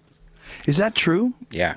Really? Yeah, but there's a lot of channels, man. There's 250 channels just on DirecTV or something like that. More than that, probably, right? Yeah, but most of these games, like, they're getting way more viewers per day than an episode of Grey's Anatomy nowadays. Well, so I saw this thing about The Ultimate Fighter, the UFC show, the reality show, where somebody was saying that I don't know if this is true, but The Ultimate Fighter only had 246,000 people watch one of the episodes, which is just, I mean, that's way less than we get for a podcast. That's normal. That's normal. Nowadays. That's normal for Twitch. What are you saying? It's normal nowadays for the low numbers on TV, on cable. But it's not, because that's like way lower than what it's been before. Well, like, as an example, there's a show that's on one of these like Oxygen networks or something like that at 10 p.m. on a Tuesday. What would you think the numbers are for that 10 p.m. on a Tuesday on an Oxygen network show? I don't know how will they even can figure that out, man. Can you figure that out? You can more so nowadays, I think, than you used to be able to, because nowadays those numbers of the cable companies are sold to. Yeah, that data is all. That's all data shared and sold. Right, but that's the question is, how do they know? Like, well, it used to be. Can monitor all that, obviously, right? I don't know. It used to be Nielsen ratings. It used to be you have to have a Nielsen box on your television. That's old school shit. Yeah, and then I think they still use that though. I don't think they're. They know when people watch a DVR show within 24 hours, like that's added into it. A DVR show. So they have to be monitoring your DVR box to know if you have watched it. You know? My DVR though, but is that watching it live? Can they figure that out as well? Sometimes it's added into that live number, so they'll give you 24 hours. But they don't add that into the ratings. Like if you watch television ratings, that's not included in the ratings. Like if you see like Big Bang Theory, if that's the #1 show. They don't factor in DirecTV. I don't believe they do. I think it just depends on what day you're looking at it. They might wait 2 more days and they'll give you the updated facts with. Yeah, but just like I have numbers on Twitch, I imagine all these channels have access to that. Well, that was the debate. The debate, though, in television was whether or not to include the DirecTV numbers, because DirecTV numbers were different than the numbers they were getting off of regular television. Well, also, as many people watching the television together? Is there 5 people watching one screen? You got to talk right into that, dude. Oh yeah, it's closer. Is there 5 people watching one screen? Right. That's like that's obviously the variables on a computer. You have to fill out info when you make a Twitch account, which makes it that much more valuable. All the info is like age based. They know how old you are. Oh, okay. Here it goes. Netflix ratings. Even share it. Netflix won't share it. They won't tell you. They don't need to tell you. They're like, "Fuck you. We're Netflix, bitch." Well, yeah. Internally, they obviously have all the. Well, they have 70 million people on Netflix now, paying $7 a month. Motherfucker More of than that, motherfuckers. I think it's just 70 million. Well, Jamie, you could find it's that. like Hulu I 7. don't know if they share that either. No, I think they do. Yeah, how many Bastards. people are on Netflix? So how many people are watching House of Cards? No, they don't even tell you. They don't know. Find out how many people are on Netflix. I think it's 70 million. But so yeah, this Ultimate Fighter, episode 4 of last week's Ultimate Fighter only did 286,000 views. Yeah, that's like a Counter-Strike tournament nowadays. Is that really a Counter-Strike tournament? That's what you would get? Well, the last major we had over 1 million concurrent. Fucking Christ. 1 million watching at the same time. My God. That's amazing. And League of Legends and those ones are monstrous too because they have weekly events this size. That is unbelievable, man. We are living in strange times. They Awesome just crossed times, right? 40 million domestic subscribers. 40 million domestic, but worldwide. I think worldwide they said it was 70. I'm looking at a Forbes article with it. But even that, 40 million domestic at $7 a month. Hoo-hoo, they got cash, baby. So the one side to Twitch ads, or the one downside to Twitch ads is that ad block, right, on Chrome. So like some ads don't get shown, so that doesn't go towards the counts per millennia, the CPM or whatever that rate you get per 1,000 viewers. So obviously on a TV box you can't turn off the commercial. You could switch the channel, but online you could literally like disable the ad so that you're always watching the streamer. Because I could run an ad every 8 minutes. Some people don't want to see the ad; they just want to watch Jordan. Right. So when I run a commercial, I try to make an effort to leave the room so people aren't encouraged to turn off ad block. So there's nothing going on during my commercial. So your commercials are scheduled? No, 8 minutes. I have a dashboard. I could run a 30, 60, 90, 120, 150-second commercial. And how does that work? You get a piece of the ad? Yep. So per every 1,000 viewers, I get a rate like $3 to $5 per commercial I run. So if I have 4,000 viewers and I run a commercial at prime hours, that's 30 seconds, I'll get like $20 or something for like a couple thousand viewers. So you could run for an hour, that's $80 an hour or whatever.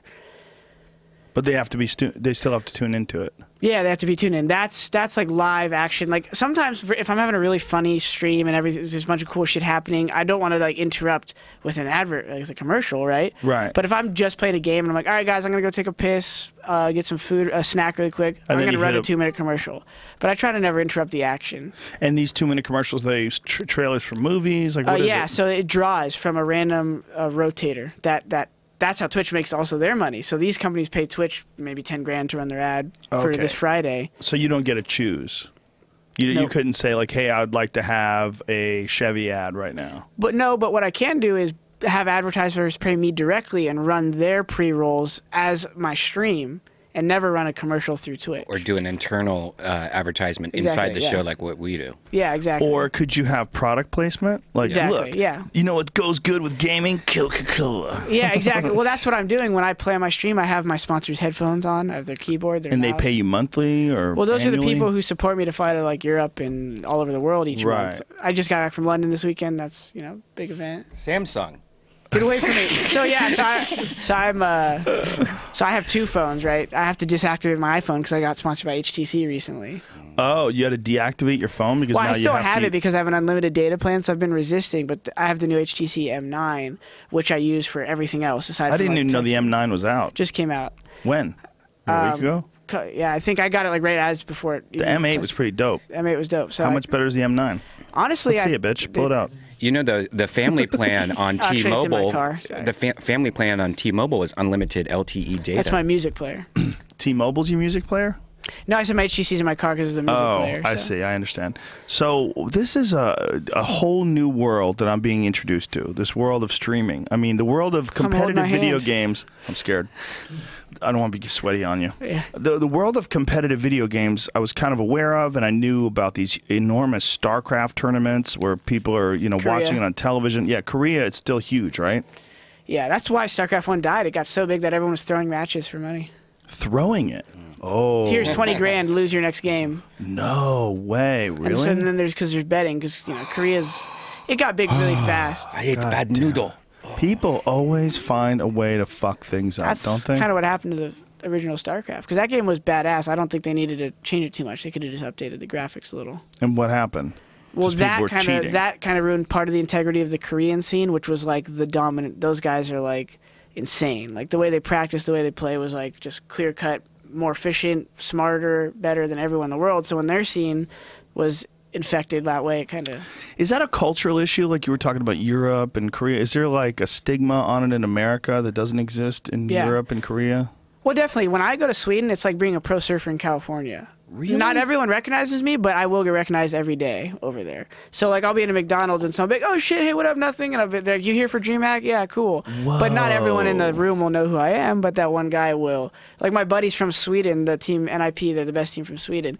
When most of those guys walk around in Sweden, they're recognized 20, 30 times a day. That's, like, normal, at least. Like, so they're celebrities. They're celebrities in their city, for Is it, like, comparable to, like, a Daniel Negreanu, who's a big-time poker player? Yeah, something like that. Or Phil, what's his name? Ivey. Phil Ivey. Is it comparable to that or more? I would say more like the surfing analogy is probably better because I guess those guys are in the region. Right, in the world. Right. Wow, that is unbelievable. Kelly Slater or something. Yeah, well, he's pretty famous huge. worldwide. So that would be like Fatality, that one guy. I'm sure you've heard his name in the past. Yeah, he I know compete. that dude. He's done, right? Yeah, he just does all sorts of marketing. Best gamer in the world still. Yeah, He was really good at Quake, but obviously all the new current players could beat him. You know, stuff. Rafa is like the best Quake player ever. He is? Yeah, Shane Hendrickson. Well, whatever happened to that one dude? What was his name? Immortal? No, the fuck's his name? There's Vu. There was a guy who was an Asian cat who had his own.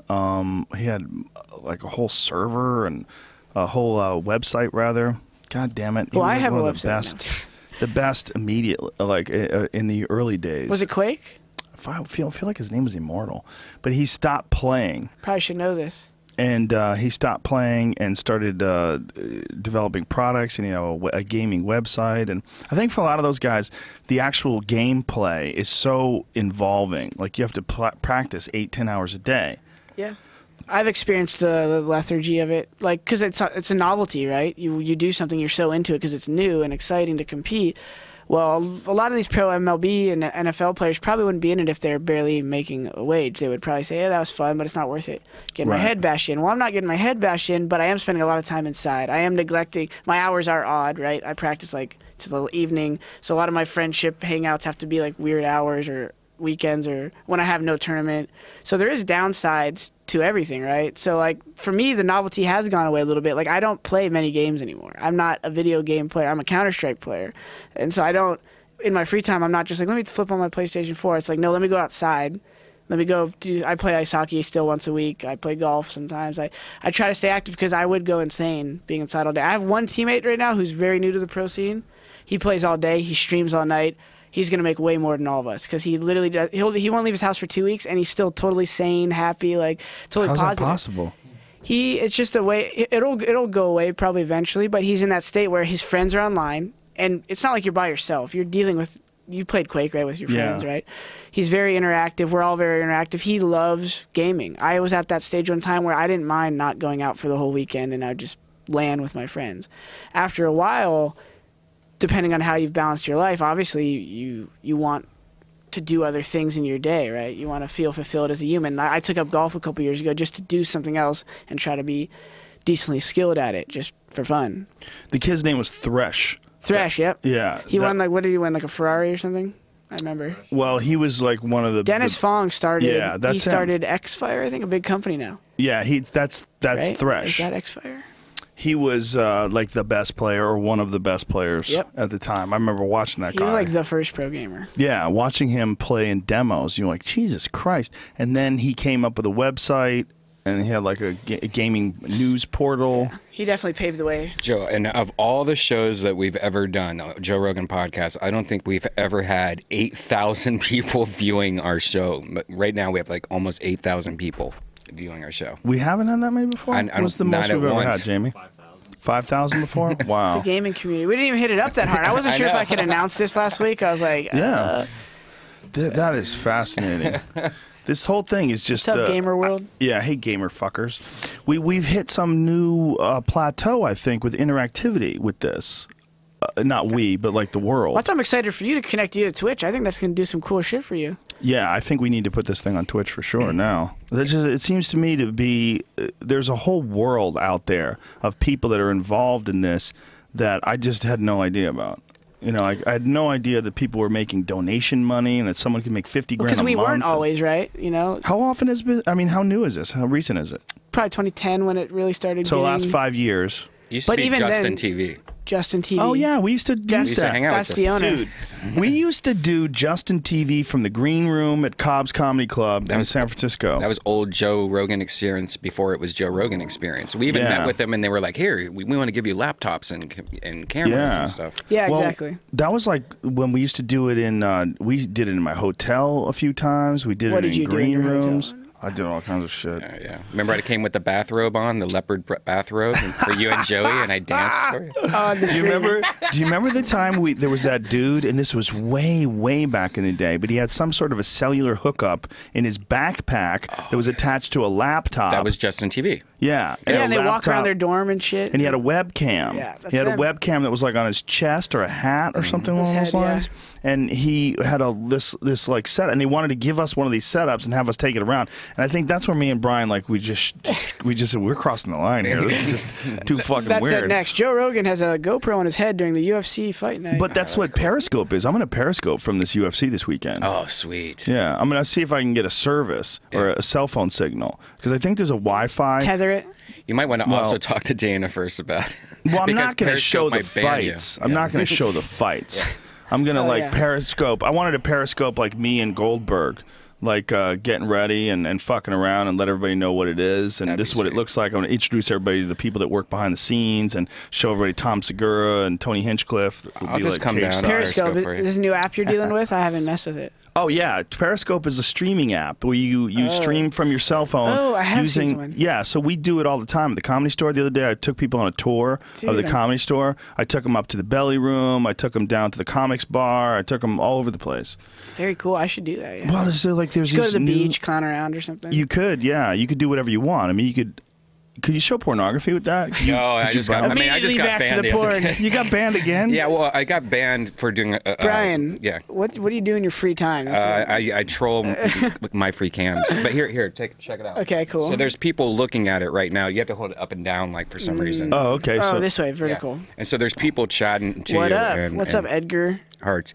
Quantum No, sounds. the rules of Periscope. that's trippy. No nudity, no overall Um, sexual content. I can't use it. No, like showing fights because they got in a huge trouble for a lot of people streaming the Manny fight, Mayweather fight. yeah, that makes sense. So they, how I got banned though is because of the fights. Because of the fights. Here, you want to hold it? Because of the fights, they had to incorporate some kind of feature so if people were showing the fights that people could report on them. So what happened to me is there was a bipolar schizophrenic cam girl named Egyptian Princess. Doesn't that just go without saying? Yeah, and it was. I mean, she was wearing clothes, but she was just like, it was so funny, and all these people on Reddit were like trolling her or something. So I was filming what was going on with this Reddit troll, and so many people thought I was doing the troll that they reported me and I got banned. But Periscope and They Twitter, reinstated you? Periscope and Twitter looked at it and goes, well, that's a stupid rule because you probably have a lot of haters that would just do this every time you get on. I'm like, yep. And then Exactly. So I think they've kind of relaxed it for me at least. Well, At least they respect the fact that you would have some haters and that they're, Oh, you yeah. know, they'd take your word for it, you Right. know? It sucks because on Twitch they recently added that like even as a guy you can't be seen with your shirt off on the Twitch. Yeah. And so like I did something. What? Yeah, like I did something funny one time where I killed the whole team, and I didn't react at all. I got up, put my headphones on, I took my shirt off, and I walked out of the room just to, like have a funny reaction. If I did that now, I would get like my Banned. channel would get shut down. So for an that's hour or like how something. New York City has that law that men can take their shirts off, so women take their shirts off because they can't do Nipples. anything about it. Right. Yeah, because like Ari Shafir will walk around New York City every day with no shirt on. He does it all the time. Don't ew. He's a beautiful man. Our society is pretty weird about that stuff. Well, if you're allowed to show a male nipple, I look, I am fully supportive of anybody who wants to be naked. If you want to be naked and walk down the street, I think Especially clothes. if it's symmetrical. Well, I just think the idea of clothes is fucking ridiculous. It's something. It's not natural. You know what's natural? Being naked. Clothes are just we're imposing this. We're imposing this to society. If you're comfortable being naked, walking down the street, what you gonna hide it from the kids? Well, you're What are we very doing? intimidating when you have no shirt on. I mean, it's too much like sex and perfect muscles and stuff. So it makes some of us nervous. It's fucking. Well, you're disgusting. So like maybe somebody had just eaten and they saw you. So we're all going to Burning Man and we're doing a Joe Rogan podcast. And Brian's Scott gonna be naked. Jorgensen has a Twitch thing. Oh no shit, man. Oh yeah. Scott has Who is 725,000 it? fucking Wasn't views. there another musician lately who's Whoa. playing Call of Duty? All right, I'm gonna give this back to Brian. Joe, There's a barcode. Oh, it's, Joe, you I should, love these little heart things. You should do UFC Twitch.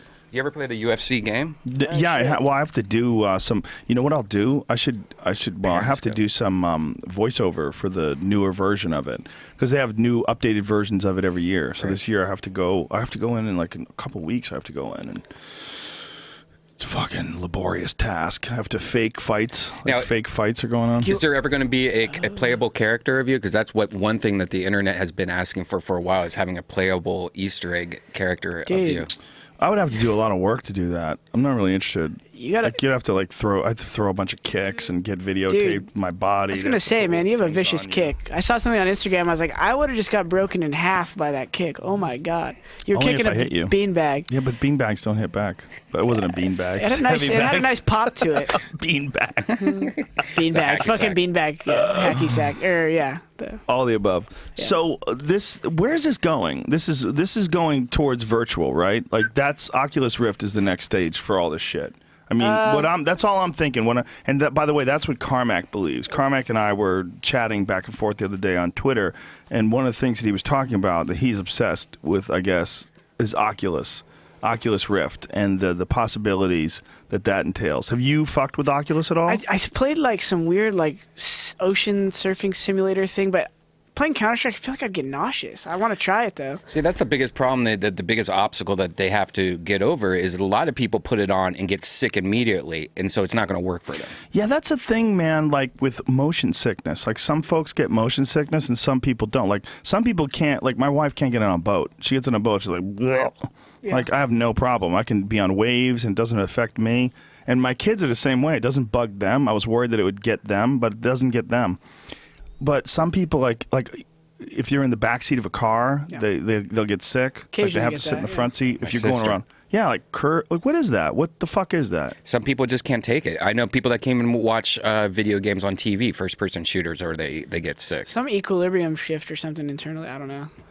So that would be a factor with Oculus. Because I don't think it tracks your eye movement. So if you want to look to the right, I think you have to do this. Versus like if you wanted to look to your right with your eyes, you could look to your right. Right, of course. So it'll be very stiff for a while. Yeah, that would be odd. But they have those omnidirectional treadmills that they're using for Oculus. Oh, yeah. So you would actually get some workout. Run in Tahiti. Well, no, you'd be playing Counter-Strike and you'd be running. I think that's when my like ranking in the world would really go downhill. Everybody's would. Dudes would start taking EPO and running on treadmills every day. You would have to do something. I mean, if you think about like competitive advantages, if it's all of a sudden started becoming physical, if it shifted, gamers started being like super fit. That would be crazy. Like, you remember that Dance Dance Revolution game? God. Love that game. That game made so many people get in shape. I mean, it really did. There was all these like success stories of people who they got into it just for being silly, play a video game. But Still then silly. All that hopping around got them in incredible shape. Like guys were losing like 50, 60 pounds. Well, the health apps on the Xbox Live are amazing now because the Wii, my Kinect tracks my body. So if you're doing one of the workout videos, like what is that one that the PF56 or PX90, PF Changs, but PF Changs, lettuce wraps. But yeah, that actually tracks your body, so it knows it's like you need to bend your arms more. Your legs aren't bending. Like it knows. Cheating. You're trying to cheat. Yeah, you're trying to do half reps. Right. Yeah. Well, yeah, that's. Damn it, Brian. Well, the Oculus thing, I would think that eventually that would be like you could spar. You could have like a martial arts simulator where like there's a person in front of you and you're fucking duking it out with some person. Totally. Practice your little meta fighting. I don't know a lot about fighting, but you wouldn't be able to grab them. That would be an issue. Like you wouldn't be able, like there would be no grappling stuff, but you would be able to kick and punch and stuff. Start 3D printing opponents. Yeah, the thing about grappling is you're interacting with a person's body. Like striking is kind of independent because you could kind of pretend you're hitting someone and they react. Yeah, and you don't really have to have where jiu-jitsu, you're actually manipulating bodies and it requires correct leverage and you have weight. You're pushing weight around. But they could give you no, you didn't have to, you'd be fighting a robot. That wouldn't work. It has to get way lighter first because it's like a 2 or 3 pound thing almost you're putting on your head. What, the Oculus? Yeah, you can't just jiggle around and move. Right, but it's eventually going to be a neural interface. I mean, it's eventually going to be some sort of a chip that they stick in the back of your head. I don't think we're long for this world. I think human beings are going to be some weird fucking computer thing in the next 30 or 40 years. I really do. I just don't see this lasting. Our armies are already fucking guys sitting in an airbase in Nevada just controlling drones. There's a lot of, it's a small portion, but it's a lot of the technology they're working on now is also exoskeletons. Have you seen those? I mean, I know I understand what you're saying, but no. They have these insane exoskeleton suits that are allowing people to carry hundreds and hundreds of pounds. You don't get tired. Your body can do all sorts of things it would never be able to do before. There's a game called Crisis that is just like that. Have you seen Crisis? Mm-hmm. You can like flip on your power suit. It's like invisibility, super strength. You can like jump over a roof and shit. What was that Matt Damon movie? Oh yeah, the new Call of Duty. Yeah. Matt Damon? Was it Matt Damon? Matt Damon. Wait. Remember that movie? What's it called? Elysium? Yes. Yeah. Elysium. Remember? yeah, He has yeah. that suit. They screw it into his brain and he becomes like a super person because he's got this wacky... He had to get the like Cholo version, you remember? Yes. he had to go... We had to go to some weird place. And they're like, all right, Holmes, you owe me 100,000. Give me this suit. Yeah, it was like a dystopian version of the future, and everything was bad, but the rich people all lived in the sky in some beautiful town where Sigourney Weaver... No, it wasn't Sigourney Weaver. Who the fuck was it that was the king? Oh, yeah. From Fatal Attraction? That broad. C-word. That's Glenn Close. Glenn Close. Glenn Close was the mayor or the queen or whatever the fuck she was. Yo, did you see this? Oh, shit. Oh. It's This us. guy's paralyzed, and he got a brain-controlled arm. Whoa, play that. So he's controlling this with his brain. Thing. And how is he doing that? How is he controlling it? It's a computer interface. You see the interface on his head up there. Whoa, it's See, drilled. that's awesome. He's grabbing things with this arm. Giving disabled people the ability. One of my... Dude, there's an incredible story. I'll talk after this.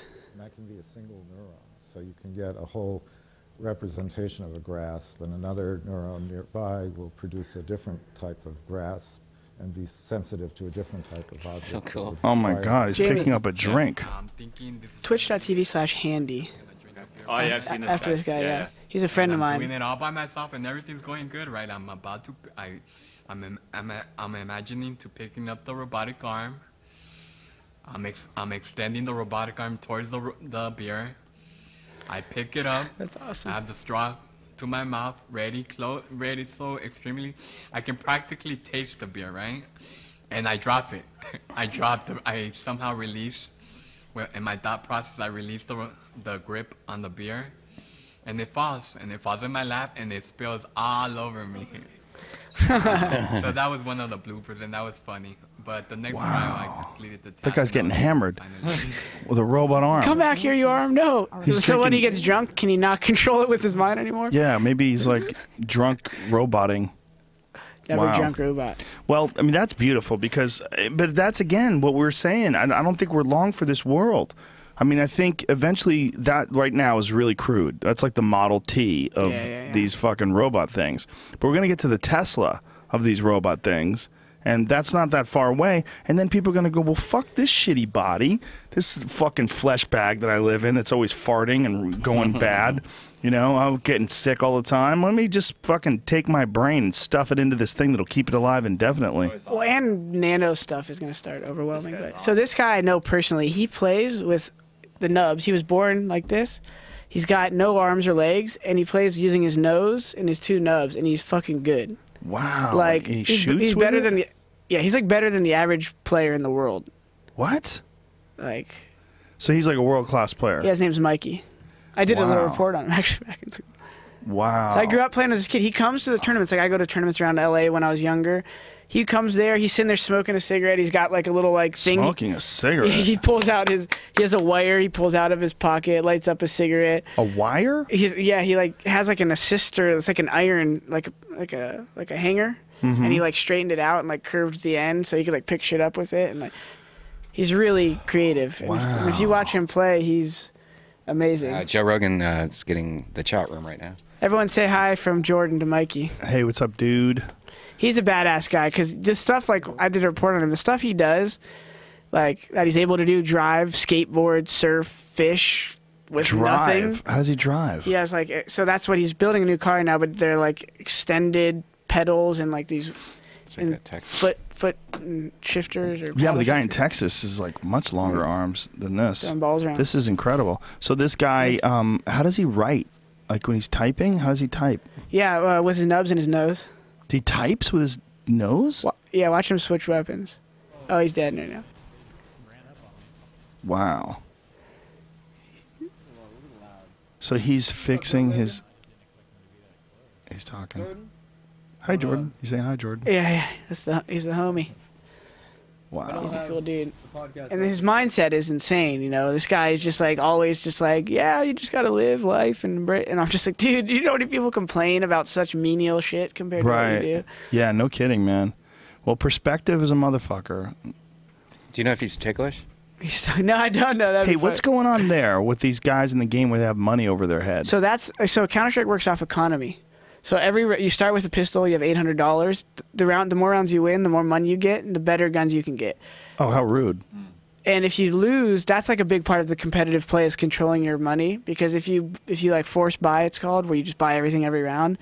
If you keep losing, you're not gonna have good inventory. Wow, this is a whole nother world. You need to tell Mikey to head into deathmatch stream. Oh, he's playing a game. He can't leave it. He's playing a competitive little. Let's go and check out a different game. Check out Grand Theft Auto or Call of Duty. Let's check out Grand Theft Auto. And let's see if anybody gets virtually raped. And when they do that virtual rape thing, you have to hack into the game, right? No, I mean I rape people all the time. Like you can go into like we're talking about when you're playing a game. In a game, you can go like one of my favorite things to do is go to a strip club and then block the front door and then throw in flash bomb or something, gas, and then gas all the strippers. Run over each other. Yeah, and they can't get out. You could pretty much like capture Holy girls. Shit. That guy just went flying through the air right when we tuned in. This is one of the most fun games to play and just fuck around with. Grand Theft Auto? Yeah, this is the game that me and Jamie like Twitch a lot together because we can just hang out, spend 3 hours just fucking stealing cars, going through a lot. You can go to the Comedy Store in this game, hang out, and there's a new hack. Because the PC version just came out. There's a new hack that lets you go inside the Comedy Store. Now, when you play this, Brian, do you play this from your computer or do you use Xbox? I use mostly Xbox, but the PC version just came out, so I have an old computer that I'm trying to use. Jamie just got a brand new computer, so he's playing kick-ass version of Grand Theft Auto, but the PC version is amazing. You just have to have a good computer, and I have like a to process the graphics. Is that what it is? Yeah, because these graphics are amazing. The road looks incredible. 4K broadcast. Yeah, 4K is high FPS. I just sent out another tweet. The PC version does 4K, so you have to have even some of the top of line computers won't even barely get all the options at high right now. They made this game to last because a computer in 2 years will still have problems probably putting this on mass. So if you wanted to get like one of those Falcon Northwest top of the line Alienware type jammies, 12 video cards. Yeah, and that could play it in full resolution or no? Especially Falcon or Alienware, they're the best computers ever, Joe. They would be perfect at this. What are you trying to say? You're trying to get them to send you one? Is that what you're doing? Razer computers makes great ones. What's that? 4 people talk at the same time, Jamie? What? What do you say? No, I think, yeah, those would be perfect for this game. But you have to have the #1. What graphics card do you have, Jamie? You have like the... I have an okay one. It's like an NVIDIA a 960, but I think everyone's saying like you need like a 980. Yeah. Do they still allow SLI where they can link them all together? He knows a lot more about that than I do right now. I used to do that back in the day when I used to make my own computers. I heard, and then you had to throw it away. Couldn't take it. Shot them all. The gaming addiction. Shot a lot of hard drives. That's a double-edged sword, right? Addiction. You go far in things because you get real immersed in it, right? Yeah, it's just you got to understand your limitations. You got to know if you're a crazy person. I know I'm a crazy person. But it's good. Well, it's all because my brain developed doing competitive martial arts. So if you don't get obsessed with that, then you get fucked up. Yeah, see, I was going to ask you, when you first got really into like wrestling and martial arts, what else did you do at that point in your life, like early on, right? When I was 14, from the time I was 14 till the time I was 21, there was nothing else in life. Between 14 and 15, somewhere, I forget when I first started. So wears on you, you know? That's why, like, with gaming, I love it, and I always liked it. But, like, you start to realize if you want to do something else, you can't just kind of half do one, half do the other. Well, it's also, when you're doing this, you don't risk your physical health. Yeah, well, The martial arts thing, like a lot of guys have a real problem, like UFC fighters and even boxers. They have a hard time figuring out what they're going to do when it's over because it's so immersive, like every day. And it's a physically demanding thing. So every day when they get up in the morning, they know they have to do their training, they have to do their physical conditioning, they have to do their, all the different skill training, whether it's wrestling or kickboxing, whatever the fuck they have to do that day. When that day's over, they do a lot of this for relaxing. They'll play video games to relax and chill out, or they'll watch television. But it's super hard to transition from that to Super some other regimented. life. Because they have a short life where their vehicle can, it's like, say if someone gave you a computer, okay, and this computer can only handle the graphics that are available today, but the new graphics are coming down the line, but your computer can't handle it anymore. And you can't upgrade. And your hard drive only has a certain amount of years on it. Your heart, and you your can't, brain. Yeah, you can't change your hard drive, and you can't change your memory. You can't change all these different aspects. That's essentially what it's like to be an MMA fighter. There's a very, very short window. Computer to body, yeah. Yeah, it is because, like, you know, computers. If your hard drive goes bad, you get a new hard drive. And then also when the graphics get updated, they also update the graphics processors. Optic nerd. Yeah, there's nothing. So for a fighter, they have this really small window of opportunity, and then when it's over, it's fucking over, man. I mean, there are very few competitive 60-year-old fighters. I mean, it's just it is what it is, and when it's gone, there's nothing left, you know. But with gamers, you got to think that there's got to be an age on that too, where you can't react quick enough, especially first-person shooter type games. Yeah, but I think that number has been growing because I think of someone like Teemu Selanne in the NHL playing in the Stanley Cup at age 40, and you tell me I can't fucking play Counter-Strike at age 30. Like, Better example, Bernard Hopkins is 50. Yeah. And he's a world championship level boxer. I don't know if he has a title right now. Well, so that's my point. If he can still do that and still be into it and train and do everything he needs to do, like, I know I could play video games, especially now that you can actually make money off of it. He's an outlier though. He's a very rare individual, and he is extremely disciplined about his diet and his health. And also his skill. Intense. His skill level. He has a very defensive oriented, like Floyd Mayweather. Floyd Mayweather will be able to, like, he'll be like 50, 60 years old, and he's probably going to be fine. I mean, he probably won't be fighting anymore, but he's not going to be damaged. Yeah. Whereas, like, Ruslan Provodnikov or someone along those lines who has, like, a very face-first, aggressive style, that guy is not going to be able to do that into his 50s. He's not going to be able to be Bernard Hopkins unless he changes his style, like, radically. See, I obviously don't comprehend all the nuances of fighting, but I just think of that like to someone playing a video game and I'm sitting here. Like, how can you tell me if I don't balance my physical health that I can't play? Well, you got to worry about your reflexes. I mean, whether or not your reflexes will still maintain. Because I got to think with video games, you're dealing with such a small window of opportunity for, like, getting a shot off and stuff like that. Yep. That reaction time. Like, do you take vitamins and do you fuck around with nootropics or anything along those lines? So there's this company, the nootropics recently just came onto my radar, and I've been trying it for the past couple months a little bit, but not too consistently. We'll get you some. We'll get you some Alpha Brain. Yeah, it'd be awesome to try. I would love to do like a sample month or two or something, because I take like multivitamin, vitamin D, B12 in the day. I try to do that fish oil each day. But nootropics, it was like a Koyos or something. I don't know the brand exactly how to spell it, but I've always been interested in it ever since I heard it on your podcast first, but I never knew what they're all about. Well, there's a bunch of different ones from different companies that I'm sure would probably benefit you. Do you fuck with caffeine? I try you're not drinking tea here. Yeah, I try not to overwhelm myself with like coffee. Like, I only got into coffee a couple years ago. Do you try to do that on purpose, like to preserve your sanity? Like, what do you? Coffee is one of those things where, like, depending on how little sleep I got and if I'm gonna compete right then, knowing I just need energy for an hour, I'll give myself a little coffee 30 minutes before, so the jitters wear down, but I have that little hour of uppityness. But generally, with competition, I have two rules. I like to get sleep, and I don't like to be on a full stomach when I compete. So. Yeah, that's a thing for comedy too. You should never have a full stomach when you do stand-up. It'll fuck with your head. Like, if you have a full stomach, you're slow. It takes all your blood out of your brain, doesn't it? I might even resources, just general resources. I don't want to go down that line here too much, but I wanted to talk to you about that. Like, when you first what sparked your mind on getting into comedy? Because I was always like, I wanted to try doing stand-up at like the local comedy store in La Jolla in San Diego. I was like, I just want to do it. Like, I don't care if I suck. Then just do it. Yeah, is that what you do? You just literally go sign up? You go to an open mic night. Everybody sucks in the beginning. There's no worries. Yeah. It's just to come up with some stuff that you think is funny. Write down anytime you have a funny idea. Either put it in your phone or write it down on a piece of paper. Yeah. And then, practice it. Sort of like get the idea of how you're gonna do it. Do you have your demeanor or whatnot? Well, just be yourself, man. That's the best.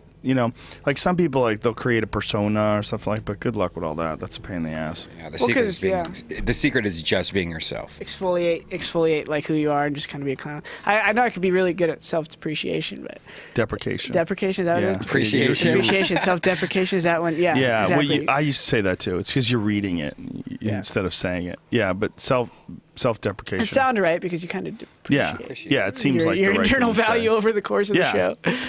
But yeah, man, just go do an open mic night. You're a smart guy. You'd probably be able to pull it off. Just try, yeah. Well, I think if you could get really good at video games, I really believe that if you get really good at anything, that they're most likely you can get good at anything that you direct your mind to. I mean, you probably wouldn't be a good linebacker because you're not a giant dude, nor would I. You know, so it's like there's certain physical limitations, but if you get, you know, you're a really good video game player, if you put that kind of effort into becoming a stand-up, yeah, you could do it. There's nothing prohibitive about it. At least trying. That's the fun part, right? Yeah, well, you get better, you know, with effort. With effort Regardless, and thought and focus, you get better. If you analyze it. That's an interesting point. Do you watch demos of your game? Do you play them? That's exactly what we call them, demos, and then you watch it and go, ooh, I should have done this differently, or I have to work on that. Yeah, it's definitely, that's probably the most, like, tedious part of it. Like, you got to make sure you're watching from both point of views, your opponents and yours, and you rewatch them, and yeah, and you're right, that's how you get successful in anything. And with Counter-Strike, I think that was one of the differences with me as a young kid, is everyone was just playing for fun, but when I was like 14, 15, right away I started studying the top players. This is, what are they doing? And I didn't necessarily do what they did. It just gave me a lot of confidence to know that there's patterns in some areas, and in other areas it's open to, there's variables. You could do whatever you want in this part of the game. You could be good at this style or that style, just like in fighting, right? There's a lot of different styles. Right. So I noticed that early on, just by studying. So yeah, you kind of immerse yourself and figure out what your natural skill set is. For me in Counter-Strike, I had really good just like shooting abilities, but like early on I was so aggressive, so hungry to get into the fight early that obviously if I'm not communicating that with my teammates, or I get over ambitious with a play, then all of a sudden I'm going to die, even though I just killed 2 people and it seems like we should win the round, but I killed 2 and then went and died for no reason, whereas I can kill 2, play passive, let someone else take the reins. Like, those are things I had to develop more over the game, and you have to study that, because there's a lot of kids who think they could be a pro video game player because they just have the good shot. Oh, I'm a really good sniper. Well, what kind of person are you? How do you communicate? How do you let your teammates play off you? How do you play off them? Yeah, there's a big difference when you're talking about team gaming, right? You know, team gaming versus one-on-one gaming. Yeah, but even just obviously knowing what you're good and bad at, right? So you don't just have ignorance when you go play someone who's really good at something. You're like, well, I'm just going to fuck him up at this. Well, no, he's really technically good at that. Yeah. You're technically not as good as him at that. You should probably shy away from that unless you have some way to surprise him. Yeah, that's interesting. Now, are there different schools of thought? Like, are there different, like, do people train people in this? Like, do you have, like, coaches? So I give lessons for $60 you an hour. You give lessons? $60 an hour, I'll teach you how to play. For real? Yeah. Holy shit.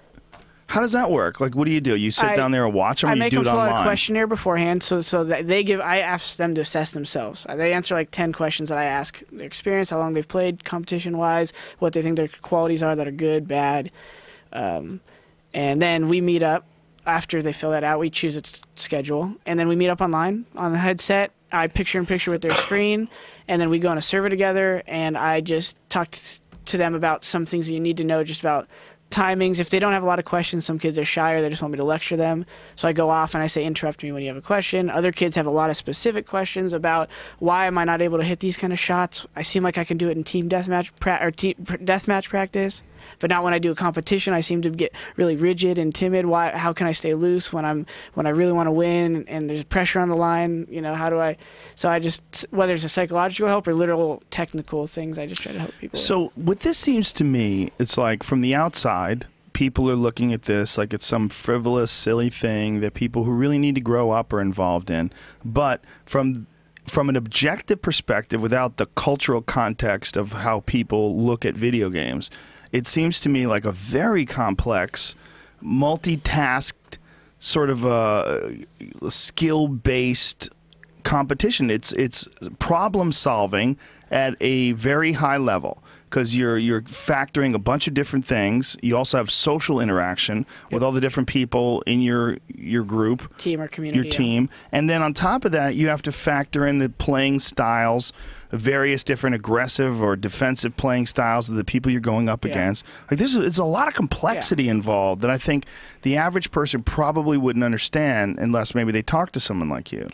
Yeah, exactly. And someone when I said I was doing this podcast wanted me to try to compare it to like fighting and have you talk to me about the meta of fighting and the small nuances. Like, you know, you could tell like if a guy stepped a little weird, like what does that represent?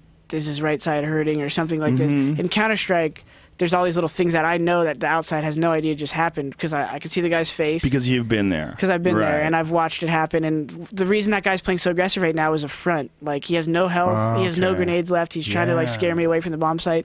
I know that's what he's doing, so I'm just going to run in and kill him simply. Oh, that's interesting. So it's what they call information chunking. You know, like you've seen it all so many times before, and you know the scenario. So you're like, I see what's happening. So the top here. people play off that information, right? Like fighting, I'm sure that's what they work off of, right? Well, yeah. I mean, there's scenarios that you like sometimes like people say like, how did you predict something in a fight? And I'm like, well, I kind of seen it so many times before. Like, or there's also certain subtleties. Like from actually competing, like when a guy will turn his hips, there's certain things when I know a guy's going to spin, and I'm like, he's going to spin, and then they'll throw a spin. And what it is from fighting, from actually fighting. And you know his strengths, so you know what he wants. Yes. His proclivity to do something. Yeah. Well, pretty much, there's very few guys who don't spin anymore. Like spinning back fists at the very least, but spinning back kicks are getting more and more prevalent. Like even Frankie Edgar, who's like primarily known as a wrestler, was throwing a lot of spinning back kicks.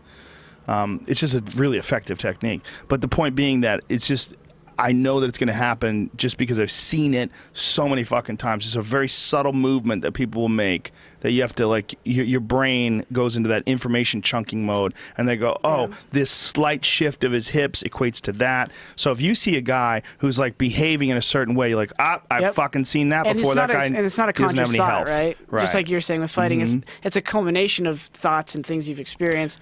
Boom, it hits you. That's what's happening. Well, that's with chess, too. Like those guys that play chess, they say that when they're playing that speed chess, they've seen this game so many times. They've seen those moves. That blows me away. When those guys have those clocks and they're slapping the clock and moving the piece. Yeah, they're trying to play like 7, 10 steps ahead because they realize, oh, that's 3 options, 4 options, 1 option, 10 options, 11 options. Have you ever seen those old school videos of Eddie Fisher? Or no, Bobby Fisher, rather. But I watched that. What was that movie? Searching for Bobby exactly. Fisher. I watched that movie. Well, that was about Josh Waitskin, who's actually a jiu-jitsu player now. All right. He has something to do with Marcelo Garcia. I believe he's a black belt under Marcelo. But Josh Waitskin, it was the I think that was who they were designing that or patterning that movie. I don't know how much of it was based on real life, but the Bobby Fischer, the original videos, it's really fascinating because he would play like 10 games at a time. Yeah. And he would walk down this like conference table and just move the pieces. Like, see if you can find Bobby Fischer playing multiple video games or multiple chess games. That was in the movie, time. right? Probably. I think there's one stage where they're in like a little hall and he's walking around playing all of them, and these guys are like thinking hard about their one game with him, and he's just kicking their ass, like 10 people's asses at the same time. Yeah. Yeah, well, there's just, again, it's information chunking. Like, he looks down, and to me, it's, since I don't play chess, I go, well, okay, I know that a rook can move like that, and this one can move that way, and a pawn can only do this, but he's got the whole map set up in his head. He's seen it. And just to circle this back around, I think that is, people do have a tough time when they look at Counter-Strike or when they look at Quake, knowing what to look for. What are the indicators? Like, what are the goals here? Like, you watch football or ice hockey, you say, okay, well, they're doing a breakout. This guy's floating deep in the neutral zone. He's probably going to look for a pass. Like, okay, like, that's why the defender's staying back with him. It's much more linear. You're on one square field. When you start playing these video games in all these rooms, everyone's like, what the fuck is going on? Right. But it's still there. Yeah. Well, if you watch like Floyd Mayweather fight, like one of the things that's amazing about Floyd Mayweather is how he's able to kind of dictate his opponent's movements. And people give him shit too for this. They're like, he's a pussy. I'm like, dude, this guy. Calling him a pussy is so ridiculous. That is probably one of the most delusional things you could ever do is call Floyd Mayweather a pussy. He's winning the fight. He's 48-0 as a professional boxer and a multiple-time world champion. Kind of hard to call him a pussy. If you want people to take your opinion seriously. Yeah, they get angry because they spend $100. Like, I want to see blood everywhere. Yeah, they just don't understand boxing. It's not Mike Tyson. His movement, though, what's fascinating about it is he's able to take these guys that are normally like high volume attackers, and he slows their movement and slows their volume output considerably by him dictating how they move. He just is so much better at that they don't get comfortable and they don't know exactly what to do because every time they go do something they get popped, and so they have to recalculate. And he doesn't give them the breaks and the openings that they're accustomed to getting. Yeah. And that's all just because. So their whole ebb and flow. What's also his information chunking is just better than theirs because he's put in more time than they have and thought about it more because he has a really good brother, or really good father rather, who fought Sugar Ray Leonard. His father, who trained him, fought Sugar Ray Leonard way back in the day, Floyd Mayweather Sr. And then his uncle is Roger Mayweather, who's a world champion as well. And he's got other people in his family that were really good boxers as well. So this kid was indoctrinated into boxing. Intuitively just connected to it. So his mind is like, he's got all these, and I'm sure he's a student of the game, so he's probably watched a million fights, and he knows what goes wrong when you do this and what goes. People just try to bring him down for other things not related to it. All the other things are valid. Well, it seems like a piece of shit as a human being. Yeah, I don't. You know, I'm just saying that's what they immediately go to, which is like, okay, well, we're watching a fight, like he's fighting. Right. You could talk about his like reading proclivity or whatever they're talking about. Yeah. People bring that up right away. That is kind of embarrassing, but he's here to fight. I know it is kind of weird that he can't read, but you know, I mean, that's a lot of money. That's an unbalanced thing. You know, if you spend that much time boxing and slapping chicks, you don't have much time for reading. You know. And counting those bills. I wonder if you could count the money he has. That's a lot of money. He probably can count, but can't write. Well, I think he can read. It's just a struggle. He's just not very good at it. But isn't it crazy? We're talking about all this like intuitive genius he has, and he can't transfer it over. Well, it's probably amount of effort. I mean, how much effort has he put into reading? Probably very little. How old was he when he went pro? I don't know. I believe he was 19. He was in the Olympics, and he lost a very controversial decision to a guy who's like in destitute poverty now. It's really interesting. They had an article about the last guy to beat Floyd Mayweather. I forget what publication had it, but this guy from some country, Eastern Bloc country, I think it was. It might have been Russia or something like that. Like Bulgaria. I don't know, making shit up. China. Hedge my bets. But this guy was a really good boxer and apparently got a gift decision over Floyd Mayweather, and then went on to get involved in a bunch of shady characters, and you know, his career fell apart. But that was the last time anybody beat Floyd Mayweather, and that was, again, like when Floyd was 19. He's 38 now, so epic. Yeah, long ass time ago. Good for him. Yeah, I mean, look. There's lessons to be learned even in the shittiest human beings. You can look at what they're successful at, and even in the shittiest human beings, there's lessons also learning what's the price of success and whether or not you're willing to pay that price. Because oftentimes the price is foolishness. Like if you have to become a bad person to be really great at something, what are the benefits of being great other than financial success? Yeah, scoring, getting those points, you know, accumulating wealth. Is that more important than the way you're treated by your peers, your community, your friends and family? Well, you said you got a black belt. I remember reading like 15 or something. I think I was 16. I started training in karate when I was 14. Got super serious about taekwondo when I was 15. Before I was 17, I was a black belt. So, I mean, it sounds like you obviously made a big sacrifice early on. You've been doing that your whole life, right? You've been diving into things. I didn't have anything else. So what's the thing? Like, most of your friends are probably in that realm, right? Well, not now. Now a lot of them are comedians, but at the time, yeah, it was my whole world. But I didn't have anything else. Like, I was socially retarded. I didn't have, like, anything going on. Like, I wasn't academically inclined. I didn't like school. I just moved into a new neighborhood when I was 14. I felt ostracized. I didn't feel like I didn't have any friends. Boston? Yeah. Well, I was in Newton, where I was. It was a suburb of Boston. So it was like, you could say like I sacrificed, but it wasn't like I had all these friends that I couldn't hang out with, and I had like this family that was missing me. No, I was like, you know, I was a latchkey kid, so my parents were working all day, and you know, I didn't have anything else. So I found this one thing that I felt like could give me some value. I could have some.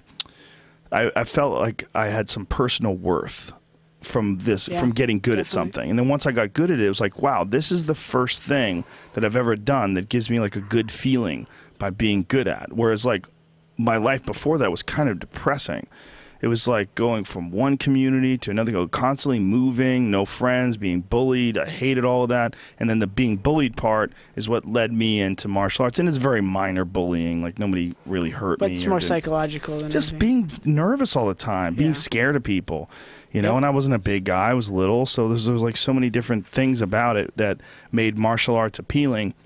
But then the big thing was once I started doing it, it just became my whole life. It became everything. And then that's when I realized, oh, I'm kind of a crazy person, you know, and all I have to do is like find things, and then those things become my whole life. And the problem with me was that from the time I was 15 till I was 21, that was sort of my developmental period of becoming an adult.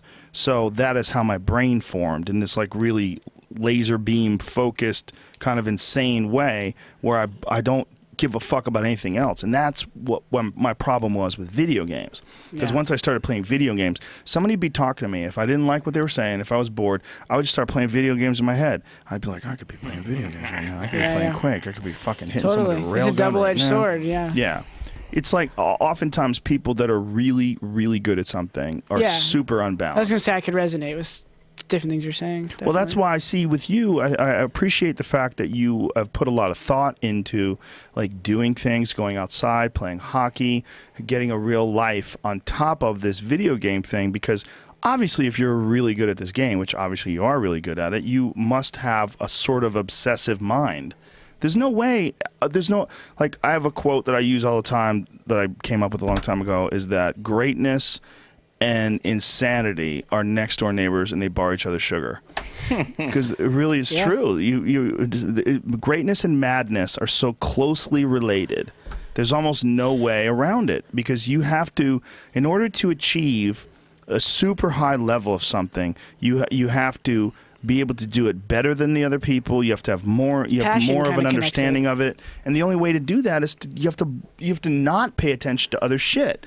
You know, you can't be learning 5 different languages and, you know, also pursuing a degree in complex mathematics and also doing this and also learning how to play guitar and also having a girlfriend who demands all your time. Where are you going? What are you doing? What about me? What about us? Where are we going? Where's this heading? I'm not sure if you're committed. Blah, blah, I blah. haven't really thought about that lately. I just kicked someone in the face and I'm a double black belt. And Broads. They want it all. They want you all the time. Where are you? What about our career? Oh, yeah, as a gamer, that's the best excuse. Sorry, I got to play a video game for a bit, like legit. Chicks probably don't really get excited about dating a super high-level gamer. No, I don't have too many groupies abroad or here, but abroad, occasionally there's like girls who it's like they have more like of a respect right away. You could tell they're trying to put their best foot forward when they meet you. Because Whereas they're here, gamers just like themselves? yeah, here girls when they meet you and their friends like. Their friend is like, hey, by the way, this guy's really good at video games. They want to kind of have their wall up right away, like, who's this kid? Like, oh, he's really good at something. That's fun. That's cute. You have a lot of followers here. And I'm just like, sweet bitch, fuck you. Wow, how rude. No, but there's a... Are there video game groupies, though? Or there like definitely. There are? Yeah. Wow. Because there was like pool groupies. I mean... When I used to play pool all the time, the guys who were like really good, they would have girls that would like want to bang them. Yeah, I'm not going to sit here and say that we have like gamer orgies everywhere, but there are girls who just, they either linger or they come to events or they try to like interact with you in weird ways online so that when they do show up at the event, you like pay attention to them versus the other. You know, it's like weird interactions. It's pretty funny. Yeah, that's that weird, like they're putting out little seeds, little flirtation seeds to try to get attention when they see you in a physical form. And then that's the best excuse of being a gamer because you're playing a video game. You can be like, no, honey, I'm practicing. Really, you're actually not doing shit. You're just on the computer. Practicing. So, yeah, team practice. Immerse yourself, baby, as you said. Don't get anywhere without it. It is interesting. There's a difference in men and women when it comes to what's attractive to them. Because with a man, it's not attractive that a girl's really good at games. I mean, it might be on top but I of agree. that. Watching girls play Counter-Strike to me, I'm always just like, I have to look away. There's few that are pretty good, but normally it just immediately turned off. I'm like, God damn it. Well, that's the same with stand-up comedy. Yeah. One of the biggest turnoffs ever is if you like a girl and she's a comic and then she's fucking terrible. You're like, oh, it's over. Got to get out of here. Nice to meet you. Yeah, if you're dating a girl and she's a comic and she's bad at it, you might as well be dating a dude. You know, I mean, it's like it's such a turn off. She knows she's going to try to talk like a dude. Unless you're gay, and then dating a dude is what you're looking for. But you get my point. If you're dating a girl who sucks at something that you're really good at, if for whatever reason just immediately kills any attractive What quality about that she vice might versa? have. What if she just like whip my ass at golf or something? I still feel like I just Some guys are fine.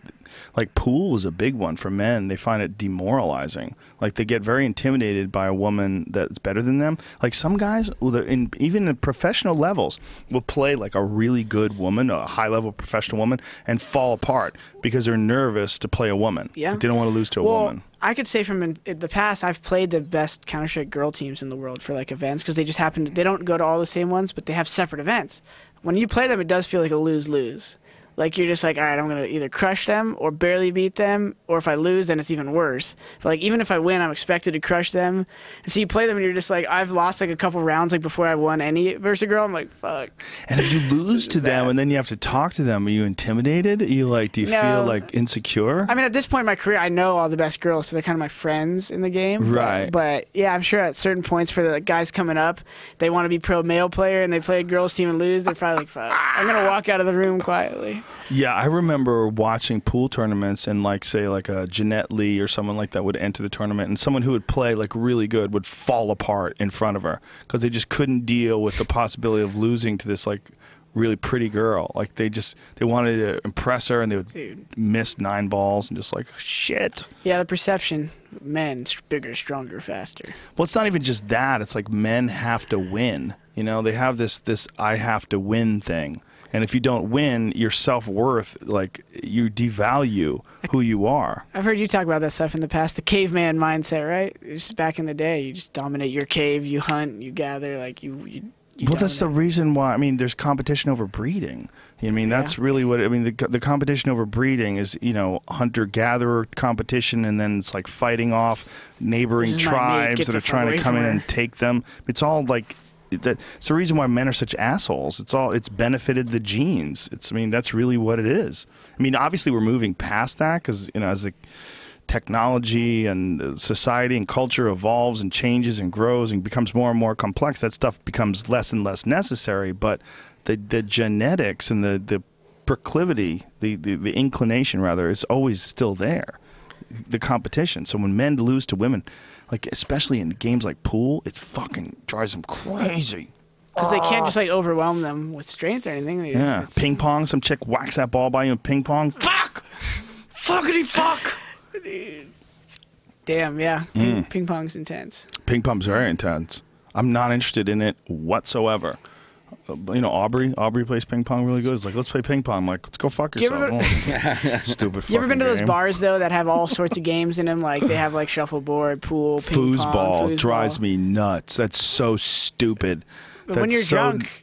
Yeah, but it's just you don't have enough control over that stupid fucking, those shifters. They don't have enough movement. You know, it's like... Oh, yeah, pissing me off. The ball's going through the middle. Fuck, I'm going to grab that shit and throw it out. You can't even get to it sometimes. It's like, you can't... you don't have, like, one of the things that I hate about when you play video games like an Xbox controller was how, like, it's not nearly as precise. Dude. You get used to that WASD on the keyboard and the mouse, and, you know, it becomes a part of who you are. I have so many stories where, like, I go to, like, a house or a party or something, and everyone's like, that's fucking pro gamer kid, and then everyone's like, play me in FIFA right now, or play me in this game on Xbox. I'm like, I don't fucking play those games. Like, I don't care to be good at them. And they're like, oh, so I can beat you. I'm fucking better than the pro gamer kid. And I'm like, all right, cool, dude. You're really sick. That is an issue, though, right? What's that? Switching from a mouse and a keyboard to those this Xbox is a whole controllers. Different. I have so much. Like, I could probably in Counter-Strike, if you were to pick up all my friends, I could play 1 on 10 against kids probably playing with an Xbox controller. 1 on 10. 1 on 5. I did something for Microsoft a long time ago where they wanted to actually see if the synergy was good to have like let Xbox kids play me online.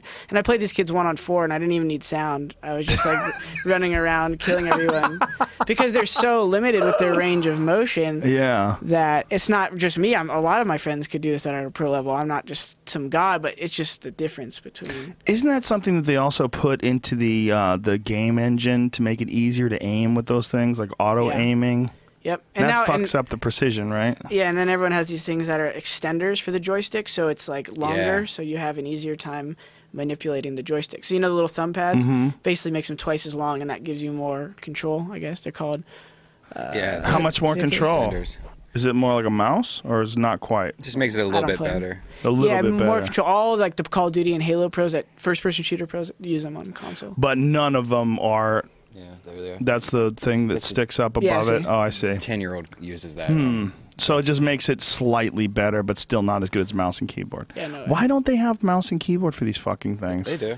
They have shitty yeah, adapters, but nobody plays them. That's not, No, you can use Bluetooth. Right now, nowadays you can use Bluetooth keyboards, right? And there's a bunch of input lag when you use them, but they do make them. Yeah, that's what I had heard. There was a lag between. But they're not allowed in tournaments. So. They're not. You have to use those things. Yeah, like I couldn't show up and just wax like a Call of Duty tournament. But if I was able to plug in my mouse and keyboard, I could probably. But that doesn't make any sense to me that they would even have those fucking stupid things. Why not just have mouse and keyboards? It's like that's the best input. We always joke that like PC players are the master race because we always say that. That's like a joke between the communities. We're like, let the casual guys play on their Xbox and PlayStation. And that's what it is. It's just casual gamers. Right. Like I'd rather lay back on my couch and play a game Grand Theft Auto than have my keyboard and mouse and sit there and try to twitch and kill people. You know? Yeah, that's what's cool about the keyboard or the controller. I used to have a thing called what was it called? I don't remember what the fucking name was. But it had a trackball and a handle. Yep. But a joystick, and you would move it around. You would shoot with the trigger. It was kind of cool because you could actually shoot with a trigger, and you would aim with the trackball. And the trackball was pretty cool, but not quite as good as a mouse and keyboard. It was like a step below. Like the really good guys could still fuck you up with it, but then once I switched over to a mouse and keyboard, then all of a sudden I was moving with my left hand and shooting and aiming with my right, as opposed to shooting with my right and moving and aiming with my left. That'd be a mindfuck for me. I know people use that for like Photoshop. I think trackballs. Yeah. Yeah, they have they just move it around. But a trackball is not nearly as precise as a mouse. Probably not nowadays. Seems like it would. It's weird because like games are really the proving ground for like precision because it's so critical. Well, that's what's funny when these peripheral companies like Logitech Logitech is one of my sponsors. When they make a new mouse, they've recently the past couple of years they have the technology to make amazing stuff, but they always add like little like ridges or something on the mouse that, as pro gamers, like to grip the mouse weird, and the sensor, they add these specs that like don't really apply to our range of motion. They put like 1 million DPI. You could track. Well, I'm not going to swipe my arm across the room. Like I have a certain range of motion, and I don't know. The controllers essentially need. I kind of lost my train of thought there, but they had those Razer mice. Well, exactly. Back Razer. when I was playing, they were still a ball mouse. It was still a ball back then. I know they're laser now, right? Yeah, of course. But they had a weird shape that they had created that some people liked and other people hated. I could never kind of get used to it. It was way weirder than that back in the day.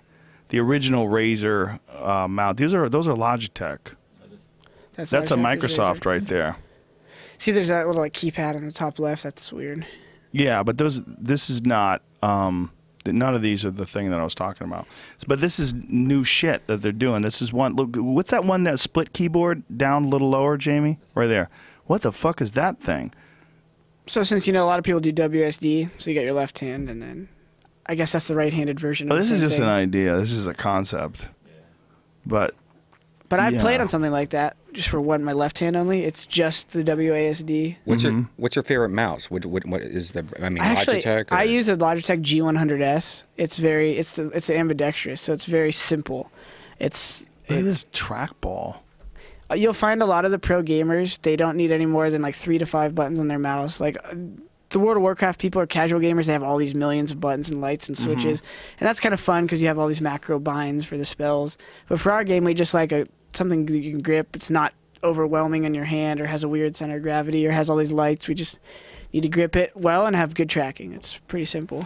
Now, if a new game came out, like say, there's Call of Duty and all these different games, and a new game came out, it became the shit, and you started to see that trend where everybody was slowly drifting off to that game, what do you do? Do you decide, okay, I've got to fucking pick this game up? And if you do, are you starting from scratch or are you starting from like halfway? I guess it depends how new the game is. Like current Call of Duty, if it was on PC, I'd be above average. I would probably be a decent competitive player.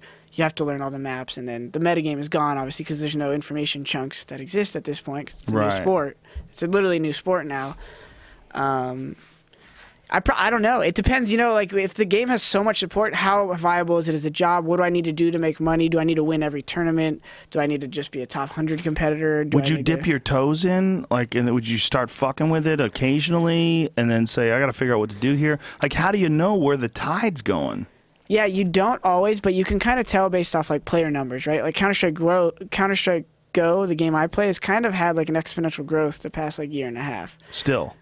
Yeah, recently it got a reinsurgence because they took the model of League of Legends where you can customize all the shit in the game. Counter-Strike got a little bland for people because it was the same thing always, but now they've made it so you can customize the way your gun looks and all these little gimmicky things that are pretty cool, but they don't really change the game. And that brought in new players, new money, which makes the game developer pour more money into it, keep updating the nuances. Maybe there's a glitch. In the old game, they would never fix it because that's it. They're not going to release a new version. When the next one comes out, have fun.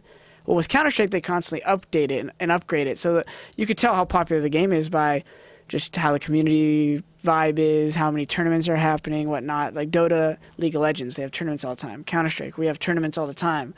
Quake, they have QuakeCon now. They don't really have any more tournaments. It just kind of slowly died down. Maybe lack of interest. Back then, they didn't have the same model, the game developers, that is, to make money. They would just release a game, they make money. And Quake, the players don't really have an opportunity to make money. Unless they're doing this Twitch thing. They'd have to do this Twitch thing. Yeah, so a couple of them, like I know the top Quake players, and if they had Twitch now and the game was still big, they would all be in a similar boat as I am. But unfortunately, the game kind of plateaued and the bubble popped before Twitch got big, and there's no tournaments. They just don't have anywhere to compete. Yeah, so that's what I'm saying. How do you avoid being one of those guys? It seems to me that it's kind of volatile. You don't really know, especially if you're like a StarCraft player.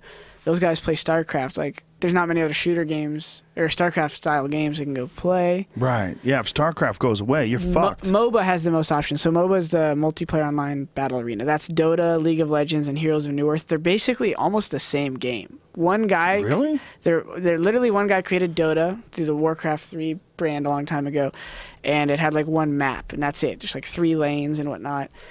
And all these other games, since there was like... This guy independently made the map, I think it was. Mad Frog, Ice Frog or something. I forget his name. And basically, League of Legends, Dota, and Heroes of New Earth, 3 different game developers. They're almost the same concept game. Everything except slightly different heroes and champions and spells. But basically, they normally say, like, people who can't go pro in Dota, go pro in League of Legends. People who can't go pro in League of Legends, go pro in Heroes of New Earth.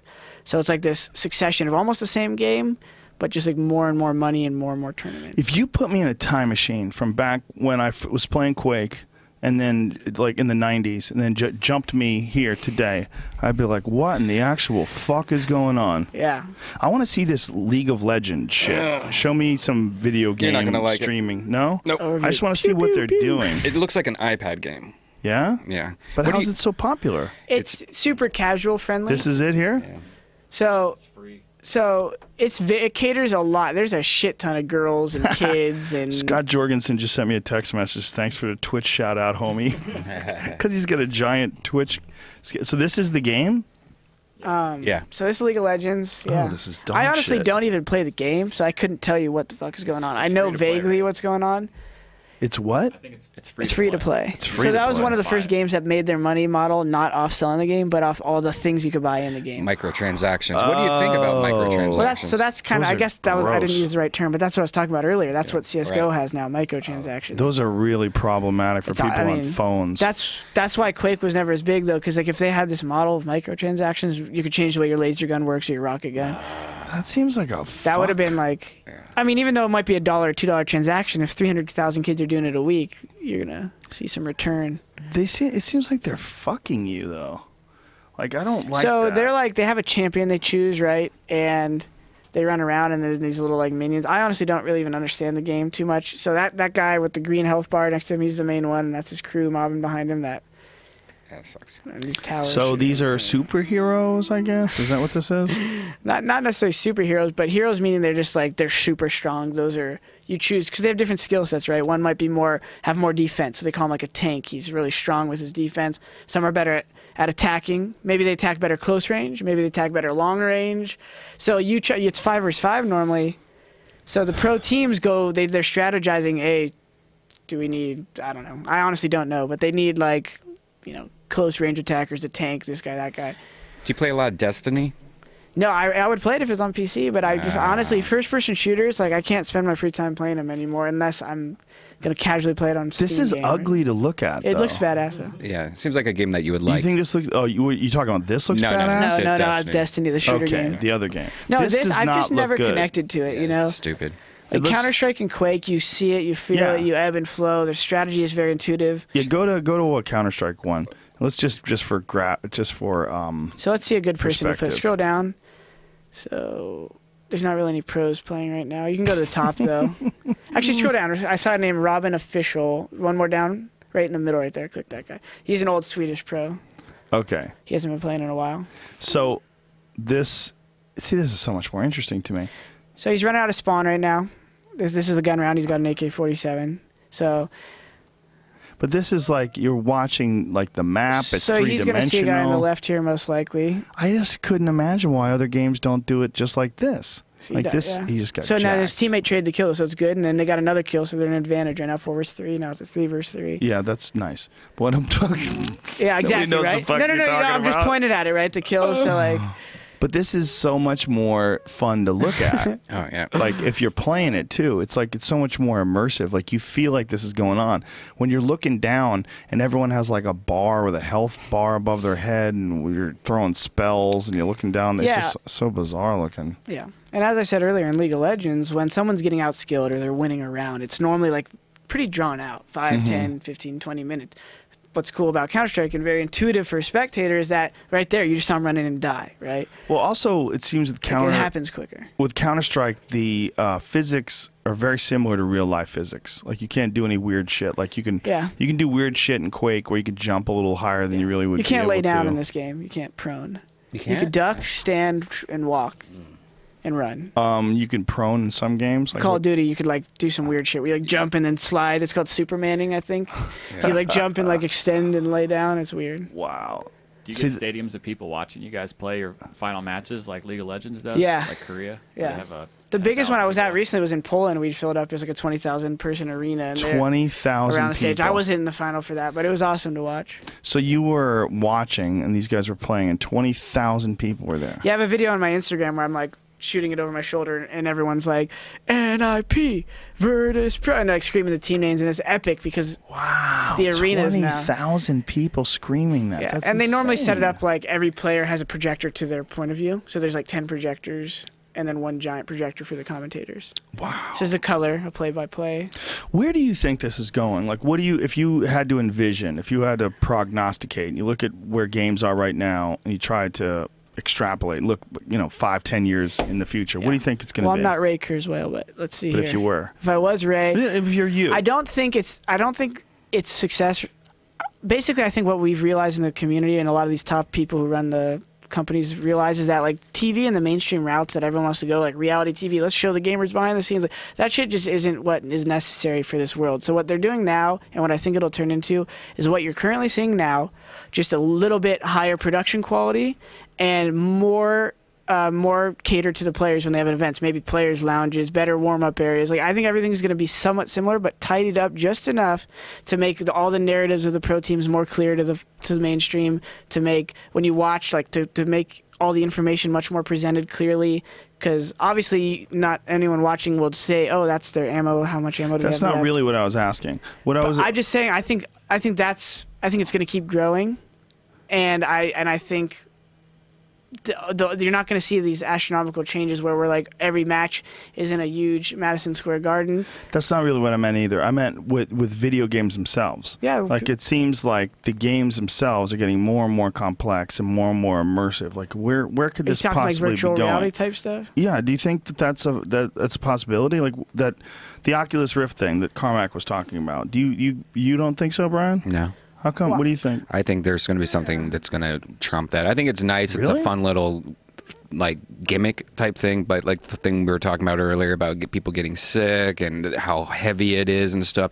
I think in 10 or 15 years, that's just going to be like a beta test of what we're talking about, and it's probably going to be just like a contact lens that you put in your eye and it turns your living room into so that a jungle. I can't comprehend that technology. And like you said, exponential growth. The technology is insane. We might just have one chip. We might not need a Oculus. We might just have a little tablet thing we put by our temple, and all of a sudden you're experiencing this with no fatigue. And well, no... have you seen those goggles that turn the whole world into a desktop, the video game? Someone posted a crazy video I want to play. It's called The Void. It's the HD version, or I'll show you. It's Oculus Rift times in the... Oh, okay, here we go.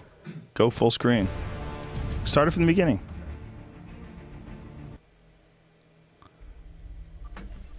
The Void. Cool graphics. What if you could explore new dimensions, new worlds? From your bedroom. Where dreams become reality. They built a space in a warehouse, kind of. And imagination has no limits. Whoa. Yes, you know I'm down. Okay, so this guy has virtual reality goggles on, unparalleled visuals and body tracking. Oh, so you're wearing some crazy vest. Oh my God, this guy's walking through a warehouse and things are coming at them. Oh my God. Virtual worlds built over physical environments. This is it. Jamie, you just answered my question. This is the fucking future.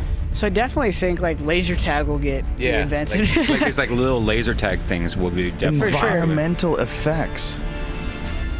Oh my God. And this is for the super casual player, obviously, right? Yeah. Super casual player. No, I'm saying like single player games, right? You're playing your own journey story right here. Not casual, meaning... This is a place where you would rent out like a laser tag and... Virtual tag. This is, I don't ever see this taking over where it's in your house and... No, but this could be like an arena, like where you play football.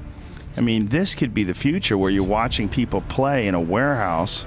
See, I think that's like when I'm a grandpa. This is amazing. I don't think this is going to be when you're a grandpa, dude. I think it's going to be a game where you accidentally get your girlfriend pregnant and this exists. Whoa, look at this. Like super soon. This is nuts, man. So these guys all have fake swords and they're, oh my God, there's various games that you could play. And they're fighting against dragons with swords. This is fucking This is all a bananas. concept, though, obviously. Well, it seems like they were showing the actual physical environment, like they're creating it. I think it's like a demo of what CGI on top of it. Well, let's go to thevoid.com and find out. Go to thevoid.com and see what the fuck. How'd they get the Void? They must have had to pay for that bitch. But that was my point. I don't think that'll enter esports. That's, I guess, why I went down the other path of talking.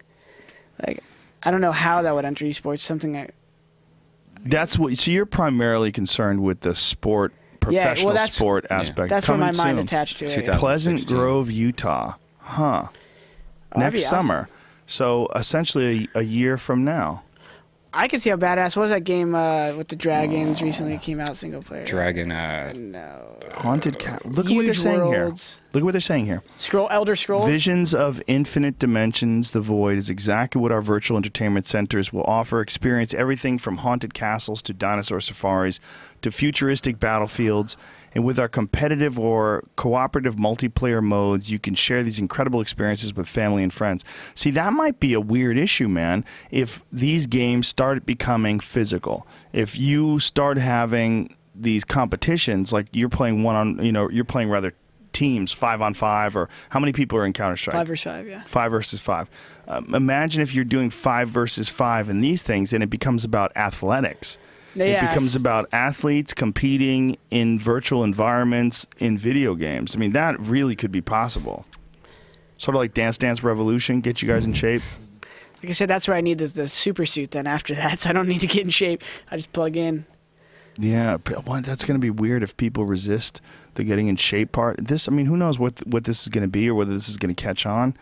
But I think, like, why would you go to the movies when you could live a movie? When you could go, I mean, imagine if you had like The Hobbit, like that kind of graphics, and you're actually in the environment. Walk through the battlefield next to Gandalf. Fuck, dude. And they figure out a way to sculpt the ground in a way that makes it feel like you're going uphill and downhill and dirt under your feet and rocks and different terrains. For all we know, we did figure that out, and we're experiencing it in the past of our current development. Yeah, the whole virtual reality. We're a hologram right now, right? Well, that's the mind fuck of all mind fucks is that one day there will be an artificial reality that's indiscernible from this reality. How do we know we're not already in it? We're in it. DMT. Well, a lot of people think so.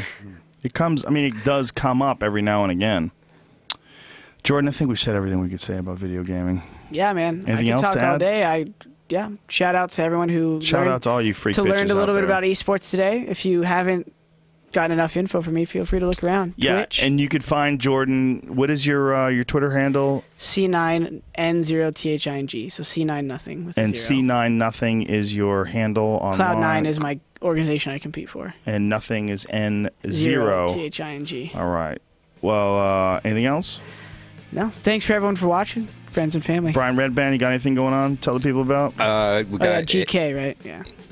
My Twitch channel is Redband, so check What's that out. GK? Yeah, I told my Counter-Strike buddies that I'd give them a shout out. GK is kids I used to play with from Counter-Strike. They're like, say that at the end. I was like, if I could fit it in. Yeah, you got in there. What are you saying? My Twitch channel is Redband. Me and Jamie play all the time. Also, I'll be in Toronto in July and Death Squad Friday at the Ice House. Let's do a stream together, bro. DeathSquad.tv. You guys are going to do a stream together. Let's do it. You going to cross streams too? Cross streams. Touch tips. Let's touch tips. It's after the real stream. Well, listen, man, this has been very illuminating. This is a world that I completely was unaware. I was peripherally aware of, but you really gave us the full tour of it. I appreciate it. And no worries. Congratulations on being able to make a career out of this. I think it's fucking awesome. Thank you. Kudos to you, sir.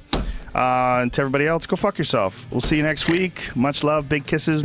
Oh, Friday night, Vegas. There's still some tickets available. That's tomorrow. Tom Segura, Tony Hinchcliffe, and me at the Ka Theater at the MGM. Holla! See you then. Peace. Bye.